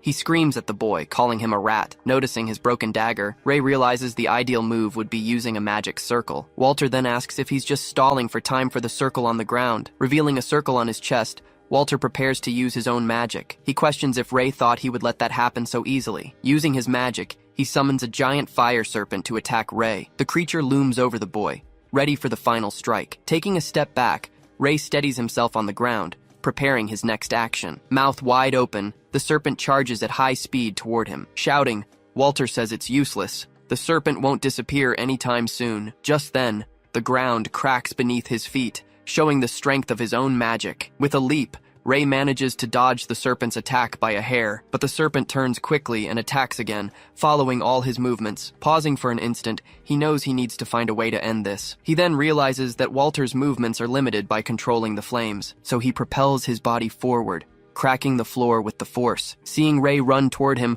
Walter prepares for the serpent to strike. He yells, asking if Ray thinks such a cheap trick will work. Responding, Ray says he knows his opponent is a second circle mage. Remembering Veronica's help, he prepares to use what she taught him. Placing his hands on the ground, he begins to draw his own magic circle. From the circle, a gigantic water creature emerges to face the fire serpent. He reveals that he asked Veronica to teach him to draw that specific circle. With his water magic, he prepares for the final confrontation between the two. Seeing the water magic, Walter screams that is not first circle power. Surprised by the scene, he stares at the boy, not understanding the magic's power. Then Ray commands his attack, making Walter scream the word assassin once more. With one last movement, he launches all the magic from the circle against his opponent. After it all ends, he just stands there with a scratch on his face. The battle was finally over. Walter lay slumped on the ground, completely defeated by Ray. Sitting on the wet floor, he looked totally exhausted from the intense confrontation. Checking his watch, Ray realized it was 10 minutes to 3. Struggling to his feet, Walter said he needed to leave immediately. He claimed he had to return and report directly to his powerful boss. But as he turned to leave, Ray called out, ordering him to stop right there. Ignoring the command,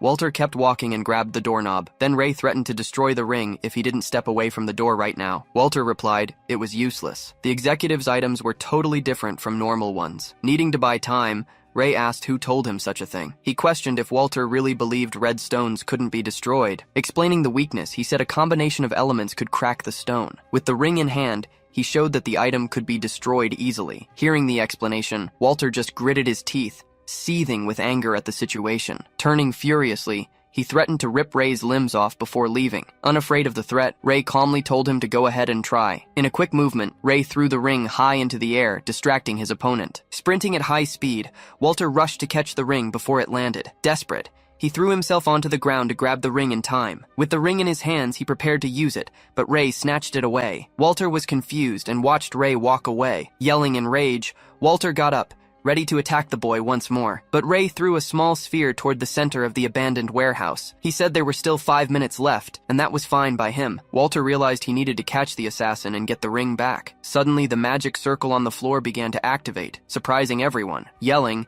he questioned how that was possible, since there should have been plenty of time left. Opening the door, Ray explained that Walter didn't know a very important detail. Remembering Veronica's advice, the limit for accelerating magic was 5 minutes. Inside the circle, Walter was consumed, realizing the circle had been tampered with beforehand. In his final moments, he could only scream for help from his powerful boss. After the ritual, Ray opened the door, letting dark smoke billow out of the warehouse. On the floor, Walter's body vanished, leaving only his clothes behind. Beside the clothes, the magic ring he wore remained intact on the ground. Picking up the ring, Ray felt the item's mana flow directly into him. Outside, the group waited, convinced there was no way the hunter could lose. But suddenly, Veronica felt something strange in the air, her eyes going wide with fear. She screamed that the mana was out of control, leaving everyone else terrified. Confused, the boys decided to follow her to see what was happening. Running toward the warehouse, they yelled, asking what was wrong. Scared by what they saw, they stopped suddenly and questioned what it was. From inside the warehouse, a fiery footprint appeared on the ground, indicating a presence. Covered in flames, Ray emerged from the warehouse, leaving the group totally shocked by the scene. Seeing that, Veronica shouted that it was mana poisoning and Ray was in danger. Not knowing what to do, the two boys just watched, completely paralyzed with fear. Acting on impulse, Kedrick grabbed a pipe and a metal plate from the ground. He then announced that with their leader in danger, they had to act. Jumping into the attack, he tried to put out the flames using the metal plate. Ray grabbed him by the arm, making Kedrick scream in pain from the burn. With a quick movement, Ray threw the boy aside without moving from his spot. Desperate, Philip shouted for Ray to wake up and come back to reality. He kept yelling that it was Philip, hoping to be recognized by him. Ignoring the call, Ray formed a fireball and aimed it at them. Terrified by the imminent attack, the two boys screamed with nowhere to run. Jumping in front of them, Veronica created a barrier and blocked the fire attack. Holding the barrier, she shouted that there were only 2 ways to stop Ray. She said they needed to put out the flames, making Philip suggest a fire truck. Yelling, Philip asked if she could hold on for 5 minutes, and she agreed with effort. Concentrating a huge ball of energy, Ray prepared to launch his strongest attack. With a gesture, he made a column of fire rise forcefully from the ground. Shocked by the scene, the two boys just watched, unable to react to the power. Raising both hands, Veronica tried to create a barrier to stop the devastating attack. The boys screamed her name while she realized she wouldn't be able to block it. She then closed her eyes and said she was okay, despite the whole situation. With a smile, she said her only wish was for him to be safe. After fighting with Walter, he holds the ring in complete silence. Suddenly, a powerful energy begins to pour from the item in his hand. Seizing the opportunity, he understands he can use all this power. His eyes widen as he receives a completely unexpected vision. A memory emerges. Walter begging for his life, asking not to be beaten. Amidst the fire, the man screams desperately, saying he stole nothing. Tear-streaked, he keeps denying the accusation made against him. Questioning himself, he realizes he is seeing another man's memories. Being consumed, the vision shows Walter inside a whirlwind of flame. Another memory arises, with him saying he needed to get stronger at any cost. He then promises that by becoming stronger, he could avenge everyone he lost. Echoing in his mind, the word vengeance reflects in the flames of memory. Continuing, the memories show voices ordering him to surrender his body to rage. Those voices continue, screaming at him to kill everyone, leaving no one behind. Influenced by the memories, a single final order appears before him. Unleashing the ring's power, Ray launches his attack while Veronica defends herself. Desperate, Philip shouts Veronica's name, seeing the danger of the situation. Clasping her hands together, Veronica smiles calmly in the face of his power. Instantly, a completely different light reflects in Ray's eye. Then all the energy transforms into a sphere of white light. Impressed by the scene, he says that light is very beautiful. With a simple gesture, he manages to hold all the energy in the palm of his hand. He then looks around, confused not to see the flames anymore. Seeing his confusion, Veronica shouts his name to get his attention. 3 days passed. The scene changes to Philip's hotel. In the infirmary, Veronica asks if he can get some water. He promptly hands over the glass and she thanks him for the small favor. In silence, Ray just watches the girl while she rests in bed. It was explained that she used too much mana and needed rest. Taking advantage of the situation, she asks him to pick up a few more things for her. As he leaves, she says with a smile that paying debts is her principle. Sitting down, Veronica asks if he was suffering from mana poisoning, and he confirms. He then explains that the main cause was continuing to use unpurified mana, all because of the charge stone that the man possessed in that ring. Worried, she tells him her grandfather warned about this type of mana being poisonous. Closing his fist, he guarantees her he won't use that anymore. Relieved, Veronica agrees that he shouldn't, at least for now. Afterwards, she prepares to say something else, looking directly at him, but Ray interrupts her and sincerely thanks her for helping him. Surprised by his attitude, she just stares at him for an instant. She then asks why he said that and if he is still feeling sick. At that moment, a hand pushes aside the curtain, interrupting the two's conversation. It was Philip, appearing at the entrance and asking if now is a good time. Changing scenes, Philip delivers a box with the belongings he requested. Without wasting time, Ray grabs one of the notebooks from the box. Inside the box, he finds an old photograph of Walter with several children. Looking closely, he notices that the faces are blurred and hard to see. Then Philip shows another notebook, saying it seemed to be something quite important. Reading the notebook, he realizes they are complete orders from the Merc Red organization. Turning the page, he continues his investigation into that man's notes. There, it was written about a failure while investigating a specific green gem. Continuing to read, he sees more failures, now with gems of other colors. Connecting the dots, he suspects that Merc Red is seeking the rainbow fragments. Decided, he says this is already reason enough for a full investigation. Seeing his expression, Philip asks if he is really going to leave the sector soon. Handing over a bag, Philip says it's the payment with a gratitude bonus, but Ray warns that payments will continue being delivered to him daily. With a smile, Philip says he will say goodbye to him when the date is decided. With a look a bit distant, Philip remains silent for a brief moment. Extending his hand toward him, Ray calls him by name. With an unexpected invitation, he asks if Philip wants to go along when he leaves. Without knowing how to react, Philip is completely paralyzed by the proposal made. Suddenly, he shouts very loudly, totally shocked by the boy's invitation. Asking if he is serious, he hears Ray confirm the invitation. Agitated, he says he has never left the sector and that he would leave everything behind. Ray then begins to speak about the true reason for Philip saving money. Revealing everything, he says that his goal was always to leave that place. Bringing up a memory, Philip realizes that Ray remembered their conversation. In that remembrance, he recalls moments that led him there. Joining his hands, he remembers what he said that specific night. With a serious expression, he finally reaches a conclusion about the proposal. Taking his decision, he notifies Ray that he is going with him. But in exchange, he asks for some time to pass on his tasks at the hotel. Saying that 2 weeks is enough, he sees Ray agree with the deadline. That time passed, Philip says goodbye to friends before the departure. As the days pass, Philip organizes the final details of his leaving. Already in the car, Ray takes advantage of the time to continue all his studies. Paying a visit, he also talks with Graham, who continues in bed. Later, he meets with Veronica to continue her writing training. There, she warns that she has nothing left to teach, calling him a genius. But he replies that she is the one who is a great teacher, as usual. With a serious look, Ray just observes her in silence for an instant. Hidden behind the bookshelf, 2 boys observe the conversation of the two attentively. Seeing that they were noticed, they run out, and Veronica apologizes for their shyness. She then explains that they liked him and dream of becoming hunters. Changing the subject, he asks if they can switch places to train. Ready to start, Veronica kneels in the center of the training room. Closing her eyes, she starts to concentrate her energy around her. Standing beside her, Ray realizes that she improved her control greatly. There,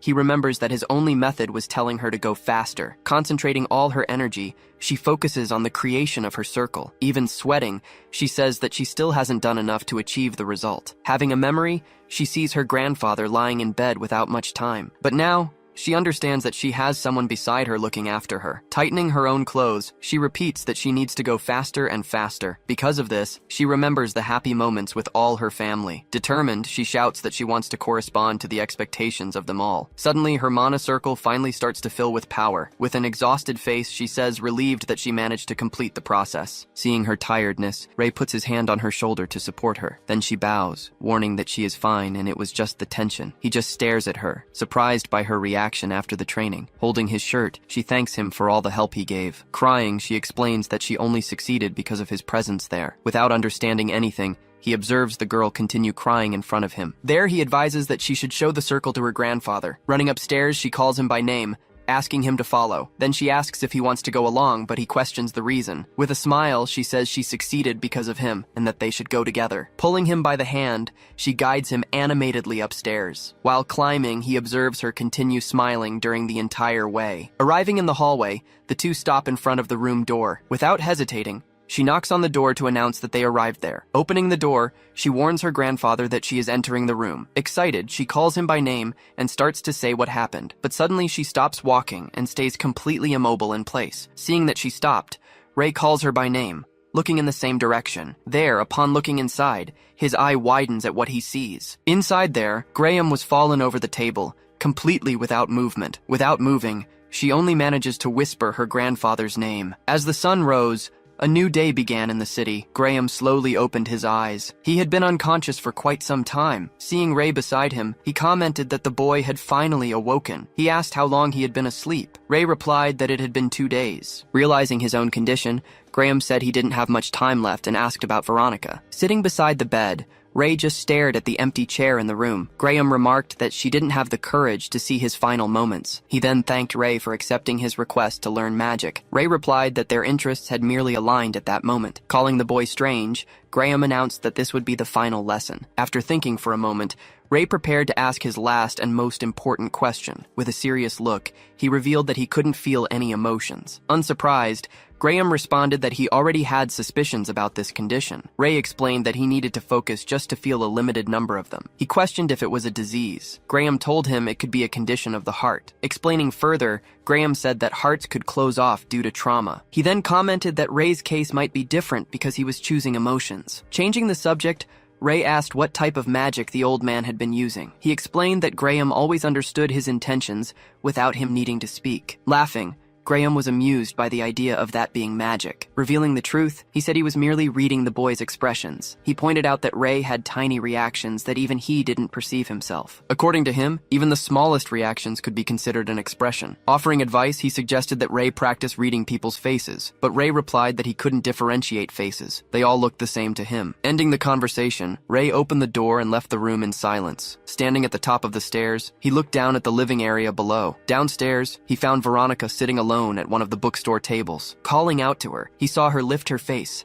her eyes welling up with tears. Bluntly, he warned her that her grandfather didn't have much time left to live. Crying, she said she didn't want to see her grandfather depart like that. He then warned her that this was her last opportunity to speak with him. Climbing the stairs, she finally decided to go to the room. In a rush, she ran down the hallway, shouting for it not to be too late. Arriving at the bedroom, she entered desperately while calling his name. In the corner, the two boys were crying and calling for her amidst the situation. Lying in bed, Graham called her weakly by name. Still awake, with a smile, he said he was happy she was finally there. Unable to speak, she just stared at him for a brief moment. With a big smile, she told him that she finally managed to build her circle. Extending his hand, he said he always knew she could achieve such a feat. Then she held his hand affectionately, calling him by name. In that moment, she remembered he had held her hand the same way before. In a flashback, she recalled him promising that she would never go hungry again. Crying, she said she was very happy when he invited her to come along. Asking them not to worry, the boys guaranteed they would be okay. He replied that he wouldn't worry about the future of any of them. After all, he said he already knew very well how strong they were. From the door,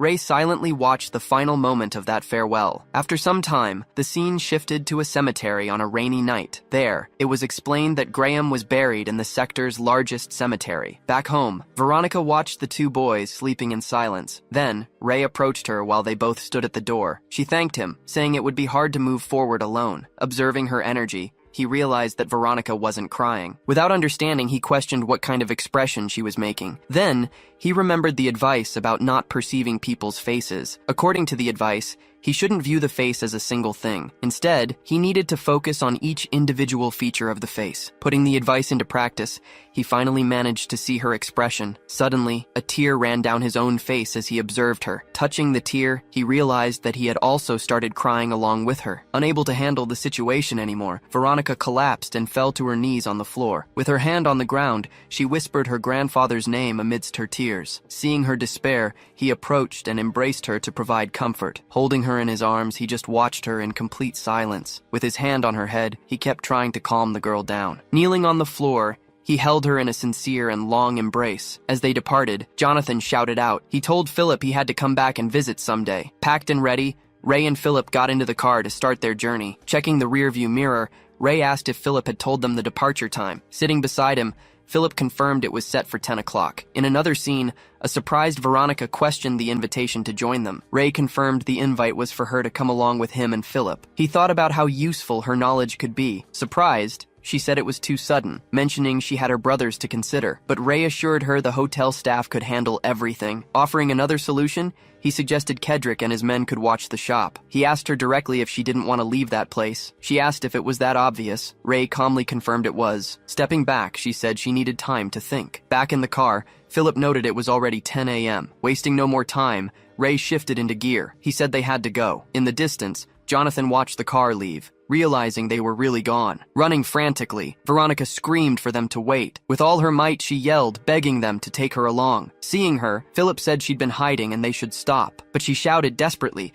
telling them not to stop, just to leave the door open. Ray told Philip to take the wheel for a second, surprising the boy. Outside, Veronica kept running toward the car door. Opening the back door, Ray reached out his hand and told her to grab on. Exhausted, she looked at his outstretched hand. Then, she looked up at him with a smile, ready to take it. Without hesitation, she gripped his hand firmly to pull herself up. With his help, she managed to jump into the moving car. Inside, Philip commented that she decided to come after all. He then asked why she told them not to stop. Smiling, she explained that if they had stopped, she felt she wouldn't have been able to leave. Watching the scene in the rearview mirror, the two men remained completely silent. Smiling, Ray noted she was even more scared than he was. After a few hours on the road, Philip and Veronica were throwing up on the roadside. Feeling nauseous, Philip complained his stomach was still turning. As night approached, Ray announced they would camp there. Setting up camp, he lit a fire to warm the group. Sitting before the fire, Ray revealed his goal, finding the rainbow. Surprised by the revelation, the other two stared at him, waiting for more explanations. Veronica asked what exactly this rainbow was. Setting his food aside,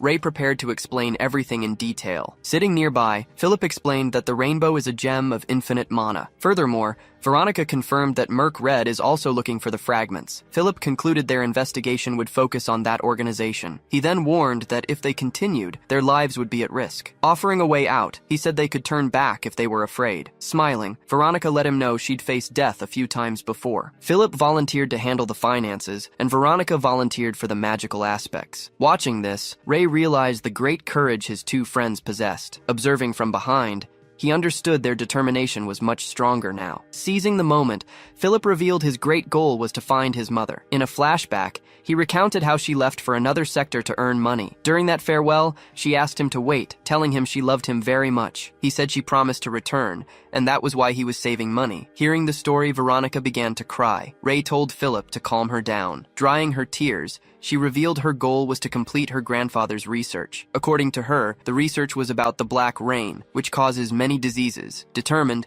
she promised to finish the research so no one else would suffer like he did. Both Ray and Philip immediately offered to help with whatever was needed. With all objectives on the table, Ray confirmed they had a deal. Everything decided, the two faced the journey with new purpose. Calling for Ray, Veronica tried to get his attention for what she was about to say. Excitedly, they agreed they would count on each other from now on. Extending their fists toward him, they invited him to join the gesture of unity. But Ray dismissed it as a meaningless action that didn't strengthen them. Seeing their confusion, he complained that his hands were getting too hot. Setting his spoon aside, he seemed to reconsider his stance on the gesture. He joined his fist to theirs, saying they should count on each other. With big smiles, the two happily agreed to the group's new union. Back in the car, they remembered the warning about their lives being at risk. Suddenly, a herd of strange creatures charged angrily in their direction. Seeing the danger approaching, they were startled by the speed of the first attack. Out in the middle of the desert, they wonder how many days have passed. Ray informs them they've been traveling for 9 long days. Thinking they're close, Philip calculates the time should be the same as before. Looking out the window, he notices something strange approaching on the horizon. He points to a dust cloud, asking what it is. Inside the dust,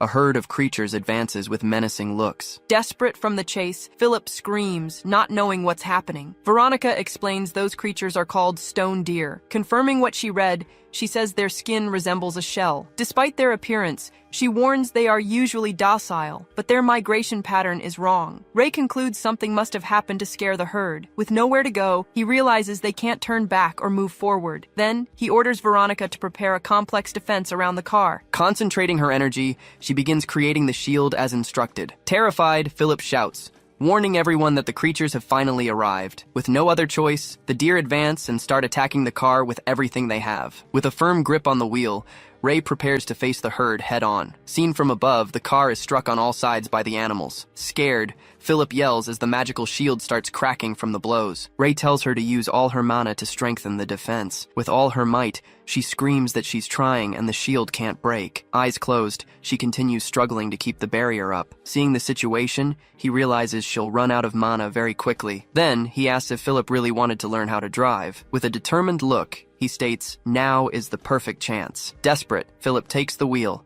yelling at him not to let go now. Planting his feet firmly, powerful energy begins emanating from his body. Climbing onto the roof of the car, he prepares to face the herd alone. Looking back, he observes the chase, ready to start his attack. Suddenly, one of the deer starts transforming in the middle of the herd. Surprised, his eyes widen as he realizes what's happening further ahead. He announces he found the reason for the deer's desperate flight. On top of the car, he tells Philip to keep going in that direction without hesitation. Suddenly, one of the deer is hit and completely disintegrates in midair. Seeing the scene, both he and Philip are shocked by the unexpected attack. Meanwhile, Veronica starts bleeding, showing the limit of her strength. Philip yells desperately that she's bleeding, and Ray perceives the danger. Understanding he can't create a shield, he decides what to do. Desperate, Philip yells, warning that the barrier has finally shattered completely. Without the shield's protection, he is totally exposed, right in the middle of the attack. With wide eyes, he stares at the herd, unable to move from that spot. At that moment, the car is hit and thrown violently to the side. From inside,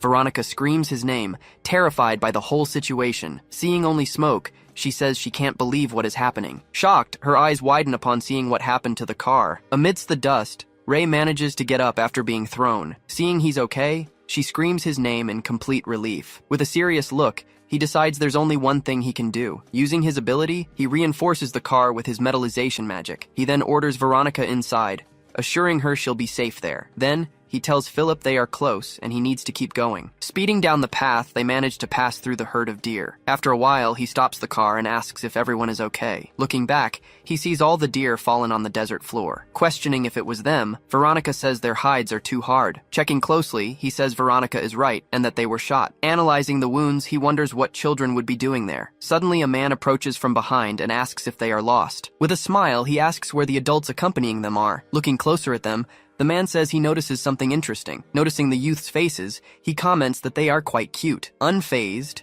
Ray asks for the distance to Sector 48. The man gets irritated by his tone and lunges at him, but with a surprise attack, Ray hits him squarely in the neck. Grabbing the man by the hair, he throws him to his knees on the ground. Handing the weapon to Philip, he tells the boy to hold it firmly. Then he orders that on his signal, Philip must cut his throat. Terrified by the order, Philip screams, disbelieving what he just heard. Philip held Jonathan hostage, threatening the group of men with a knife. He kept the blade pressed deep, ensuring the man couldn't escape. Veronica watched as Philip seemed to hesitate for a split second. Taking a deep breath, he steeled himself to follow through with their plan. Philip grabbed the hostage by the hair, screaming for everyone to freeze. Watching the scene unfold, the men muttered that these kids looked like dangerous thugs. Arriving with his crew, a new leader demanded the boy let the hostage go. But Ray ordered Philip to cut the man, just enough so he'd survive. Obeying the command, he made a quick slice across the hostage's neck. Seeing the blood, the leader's group shouted that the kid actually attacked him. Smiling, the leader admitted they didn't have good intentions anyway. He sneered, asking what they intended to do about it. He warned that with one word, his group would wipe them all out right there. Ray stared calmly at the leader, preparing to show his true power. Challenging the man, Ray summoned multiple spheres of fire around himself. Surrounded by flaming orbs, Ray dared the leader to try something. Terrified by the raw power, the man realized he was dealing with a real mage. Immediately, he and his men bowed, apologizing and begging for mercy. Ray stated he just wanted some answers before leaving. Asking what they were doing there, he learned they were searching for something. Crossing his arms, Ray revealed he already knew they were after a deer with a blue stone. With a serious look, Ray demanded the man spill every detail. Awkwardly, the leader began explaining the situation with his strange client. He said the client was John Greed from Sector 40. A flashback showed John Greed facing an emergency in the desert. Almost out of strength, he crawled through the sand, desperate for anything to drink. That's when he looked up and saw the apparition of a celestial deer. The creature had a blue stone, and John wanted them to find it. Back in the present, the leader confessed the whole story sounded absurd. Ray, holding his knife, asked where he could find this mysterious client. The leader smiled, replying it would be very difficult to find him right now. Ray kept staring at him, his reflection visible in the blade, but mid-lie, a stone flew through the air, cutting the man's face. With his hand outstretched, Ray warned him. He had told him not to lie. Surprised, the man wondered how the boy knew his intentions. He realized that Ray somehow could read his every move. Revealing the truth, he said the client was at Hotel Gallo in Sector 48. Ray asked if they caused the stampede, but the leader quickly denied it. He explained they just followed the herd, which was moving earlier than expected. From the side, Veronica commented it was a shame they didn't have transport vehicles. Agreeing, Ray said he had just one last request for them. Relieved, the man smiled and asked what he needed done. Slapping his hand on the car, Ray said their actions had put them in danger. He explained that their car might have been damaged because of it. Ray called Philip over, asking him to suggest a price for repairs. Surprised, Philip asked if he meant him, and Ray confirmed. Celebrating, Philip said they closed the deal, getting 250,000 shillings. Pocketing the cash, Philip said it was all Ray's, but Ray replied they would split it. Veronica was surprised, but Ray explained it was to avoid future arguments about money. He said it was better to settle everything fairly from the start. Hearing the explanation, the two agreed, understanding the logic behind it. Suddenly, a small blue creature appeared, poking out of her coat. Ray stopped walking, fell silent, and stared at the two behind him. Then he finally asked what that thing was she was holding. Awkwardly, Veronica tried to find the right words to explain the situation. Showing the past, the creature was alone next to a larger deer. The little animal was crying, looking completely lost and scared by everything that happened. Philip said he thought it was dangerous to just leave the cub behind alone. Back in the present, Ray asked if that was why they wanted to take it. She begged to keep it, saying she already named it Fran. Philip asked how she knew the gender, and Veronica said it obeyed her. Even with the explanation, Philip still thought taking the creature was trouble. Thinking it over, Ray analyzed the situation for a moment before deciding. He remembered seeing an adult deer when he was on top of the car. Connecting everything with the story he heard, Ray finally decided to take the creature along. Happy with the decision, Veronica hugged little Fran with a huge smile. The next day,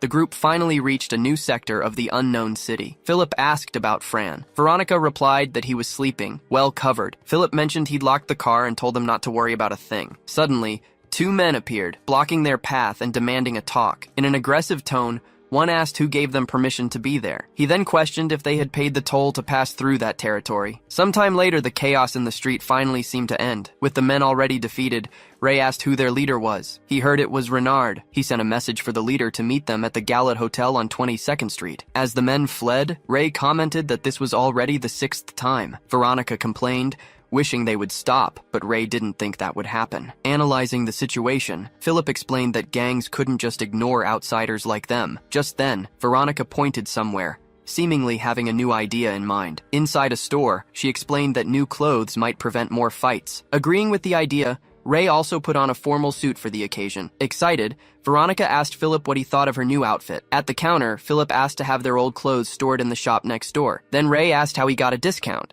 and Philip replied it was a secret. With their new suits, they continued their way through the streets of that unknown city. Using his ability, Ray perceived a different energy coming from the people around them. Realizing the change in people's gazes, he reflected on the power of the clothes they wore. He then asked Philip if there were other ways to change one's presence. Philip replied that the first impression is always based on visible appearance. Continuing his explanation, he said a person's atmosphere is the most important thing. He focused his gaze, preparing to give a very clear example of this. Pointing at Ray, he said Ray looked like much more than just an heir. Suddenly, Veronica stopped and announced she had found the hotel they were looking for. Looking up, Ray commented that he had never seen a building that tall. When Ray started to enter, Philip tried to stop him, asking him to wait a bit. Philip suggested they straighten out their story, but Ray guaranteed they wouldn't get caught. Arriving at the hotel entrance, they encountered an imposing, serious security guard. Watching the group approach, the security guard stared at them, leaving the two quite tense. With a slight smile, the man allowed them to enter the premises without any issues. Already inside the hotel, Philip commented,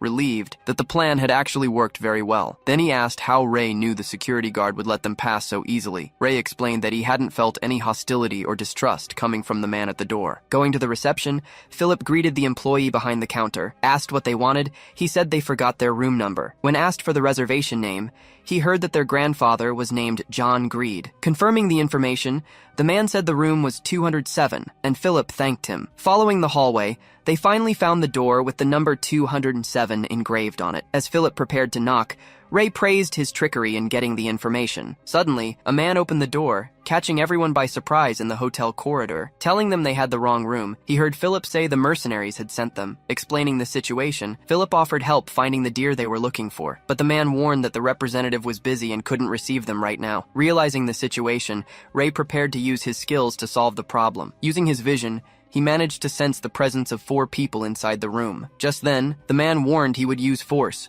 ordering everyone to leave right now. At that moment, Veronica noticed a strange disturbance in the air around them. Preventing her from doing anything, Ray began to manipulate mana with his hand. He prepared to attack without hesitation to get inside. Suddenly, a voice from inside the room asked him to stop that. From inside the room, an older man called them young guests and invited them in. Reprimanding the doorman, he ordered him to let the group pass peacefully. Finally, inside the room, they followed the man to start the conversation with everyone. Extending his hand, the older man asked them to make themselves comfortable. Sitting in his armchair, he prepared to start talking to the group. Identified as John Greed, he asked if they wanted to know about the animal they sought. As the representative for Colonel Water, John Greed runs a business in Sector 40. Telling his story, he remarks that clean water used to be much more expensive back in the day. Ray then asks if the Elton River was already dirty back in those distant times. John confirms the water was murky, not much different from how it is today. Sighing, he begins to remember how everything was during his difficult past. In a flashback,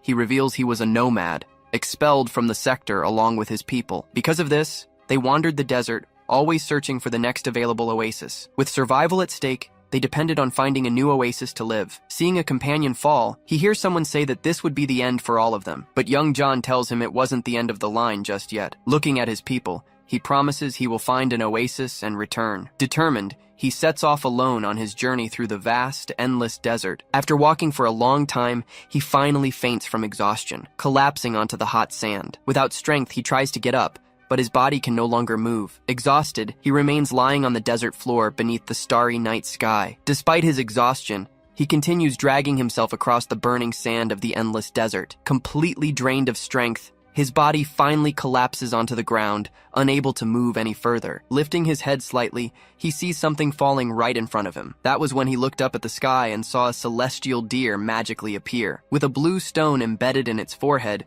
the creature seemed to be looking directly at him. Unable to believe his eyes, he just watches the incredible scene unfolding there. Just then, the deer joins a herd of other deer that had appeared. Then the creature lifts its head, as if calling out for something. Shielding his face, John sees the entire herd following the deer's call. Reflected in his eye, the scene showed a true miracle happening right in front of him. Led by the deer, they arrive at an oasis with clean, crystalline water. Feeling rain begin to fall, he realizes that he has finally been saved from that whole situation. Back in the present, he says he founded his business at that very same oasis. Holding up the bottle, he explains that he understands the pain of not having water. As he finishes the story, the group remains seated, listening attentively to every word spoken. He goes on to say that the water source dried up and competition increased. Ray then comments that that's just how things work because of money. Seeing how families fought, John decided to abandon the water industry forever. He reveals that now he has only one last wish before departing this world. With a distant look, he says he just wants to thank the deer as a farewell. After hearing the story,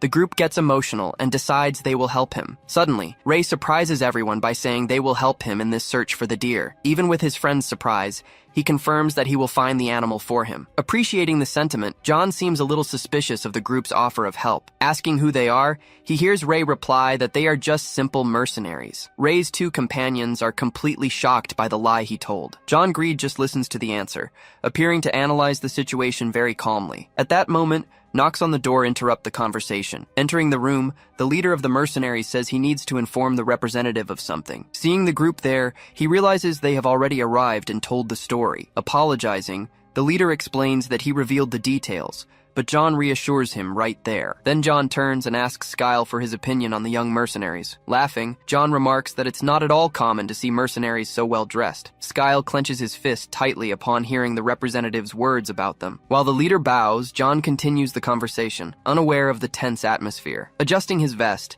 Ray understands that the situation has become complicated because of their clothes. To avoid any suspicion, they should have come in much simpler clothing. John then asks if it's impossible for a mercenary to dress that way. With his hand on his collar, Ray prepares to give a definitive answer. Laughing, John says it's not impossible, but it would be something very unusual. He explains that most mercenaries have weapons and experienced combat skills. Suddenly, Lightning magic expands through the room, startling everyone. Frightened, the men in the room watch the energy spread throughout the environment. With electricity in his hand, Ray asks if this was the type of weapon he was talking about. Shocked, the cloaked mage asks who they are, since he didn't sense his magic. Ray just stares at him with a serious look, saying no words at that moment. The mage then realizes that Ray is very powerful, being a second circle user. Ray asks if that's proof enough, and John screams that he understands, begging him to stop. Energy crackling in his hand, Ray asked if that was enough proof they were mercenaries. Supported by Mikhail, John confirmed the proof was more than enough for him. Asking Mikhail to calm down, he noted that no one had been hurt in the scuffle. Although annoyed, the mage agreed to the representative's request and stepped back. John then asked if they really intended to help him with his special request. With big smiles, the trio confirmed they would definitely be a huge help. John just silently watched the group, thinking over their proposal. Turning to Skyle, John asked for his opinion, since he ran the operation. The mercenary leader stared at the group, pressured to make a decision. Smiling, Skyle replied that he accepted, thinking about a mage's reliability. He explained that having a mage would be a big help, and everyone reached an agreement. Outside the hotel, Philip asked if this was really safe. Thinking back on the mercenary, they remarked that the leader definitely hated them now. But Ray explained they would investigate the city while he looked for Fran's parents. Reflecting on Skyle, Ray felt the hostility but didn't think he would act on it. Thinking about what happened, Ray realized the hostility wasn't aimed at him, so he turned and asked Philip about John and Skyle's relationship. Remembering the scene, Philip replied that John seemed to trust Skyle quite a bit. He said it was hard to draw conclusions, so Ray asked for Veronica's opinion. Agreeing, she said John didn't seem to know the request was being ignored, but Veronica added that John Greed seemed like a great person after all. Hearing her words, Ray remained silent, reflecting on the story. Suddenly, a group of men appeared, one of them pointing at Ray. The gang leader demanded they hand over all their money right now. Just then, a gold coin flew through the air, surprising two of the gang members. Tossing coins upward, Ray snatched one out of the air with a quick swipe. Holding the money bag, he asked if they knew how much was inside. Curious about the situation, the gang leader asked how much money it was. Ray then revealed it was 1,000,000 shillings, leaving them all shocked. He invited the group to continue the conversation in a nearby alley. Giving an order, Ray said that to earn money, they had to do what he told them. With the gang already defeated, he told them not to waste energy fighting him. Holding up 3 fingers, he explained he needed to find out 3 things in the city. Then he listed a rainbow, black rain, and a middle-aged woman. Looking down on them, he ordered them to report daily with any new information found. Raising his hand, one man asked what the promised reward value would be. Ray revealed the reward would be 100,000 shillings for the best information. Hearing the proposal, everyone agreed excitedly at the chance to win the offered money. After the agreement, the men ran off to start searching for the requested information. Warning his friends, Ray asked them not to walk alone in the city for safety. Looking sideways, he seemed to reflect on his teammates' security. Veronica's ring was composed of a very specific and powerful type of mana. This mana was linked to the wind element,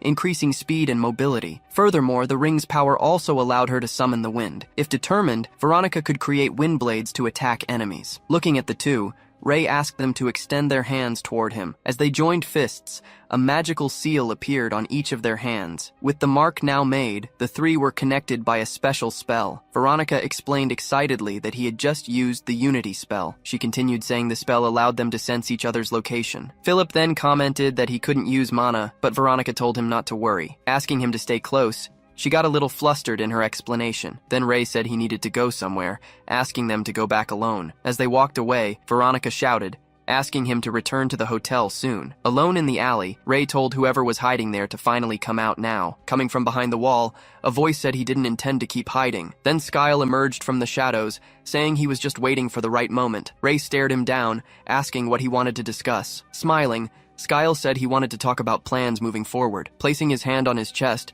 he asked if they could go somewhere else. Without looking away, Ray analyzed the man's proposal for an instant. The scene shifted to a bar where a beer mug slammed onto a table. Holding the drink, Skyle excitedly shouted that the round was on him. Once in a private room, he asked what Mr. Mage would like to drink. With a serious expression, Ray replied that he just wanted a simple glass of juice. Skyle held up his beer, joking that alcohol was like a magic potion. Smiling, he added that the drink turned people into animals. He took a sip and noted that kids couldn't drink. Ray didn't react. Ray silently drank his juice. Then he said he would introduce himself properly. Skyle formally introduced himself as the commander of the mercenary company. Ray briefly used his ability to analyze Skyle's mana. He realized Skyle was highly materialistic, focused entirely on worldly possessions. Smiling, Skyle asked which mercenary company Ray belonged to now. Surprising Skyle, Ray replied that he hadn't decided on a name for his company yet. Laughing, Skyle understood that Ray was just starting his mercenary career. Skyle thanked him for keeping quiet, saying it avoided serious problems. A flashback showed the chaos if John had discovered their intentions. Ray asked if he was still tracking the deer. Skyle confirmed he was. Chin resting on his hand, Ray continued listening to the mercenary leader's explanation. Ray asked him to stop the hunt, making an unexpected proposal across the table. Ray explained it would be a problem if the deer got caught in the crossfire. Surprised,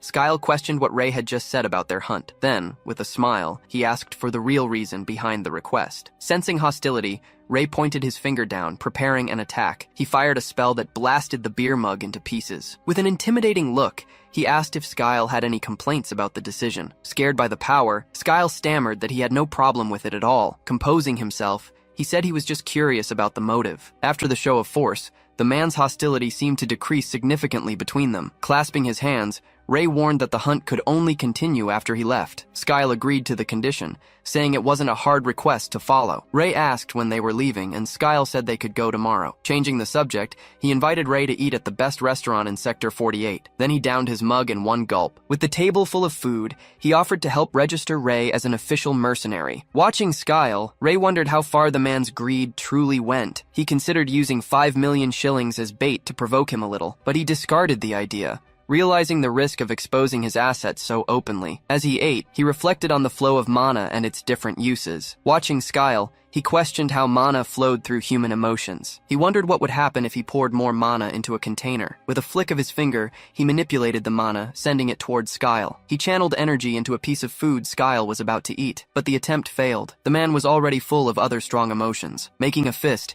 he decided he needed to be a bit more forceful. Concentrating his mana, he prepared for another attempt to influence the man. A small burst of energy occurred, releasing the power he had been accumulating. Skyle stopped suddenly, as if he felt something strange happen to him. Ray started speaking, saying that if Skyle signed a contract, his head would feel better. Confused, Skyle began feeling sick, asking if he had drunk too fast. Feeling the magic's effect, Skyle said he couldn't stop thinking about money. Hand on his face, he wondered what was happening to him right then. Seeing the reaction, Ray decided to continue with the plan to manipulate the mercenary leader. He asked if he could earn a lot of money by joining the company. Hearing Ray's words, Skyle focused only on the possibility of profit. With open arms, he replied that with Ray's skills, they would make a fortune. Extending his hand, Skyle invited the mage to join him and his company. Watching the scene, Ray realized his manipulation was finally working. His golden mana had consumed Skyle's emotional container completely. Excited, Skyle said they could take everything from John Greed, getting millions or billions. Ray said John wouldn't carry that much cash,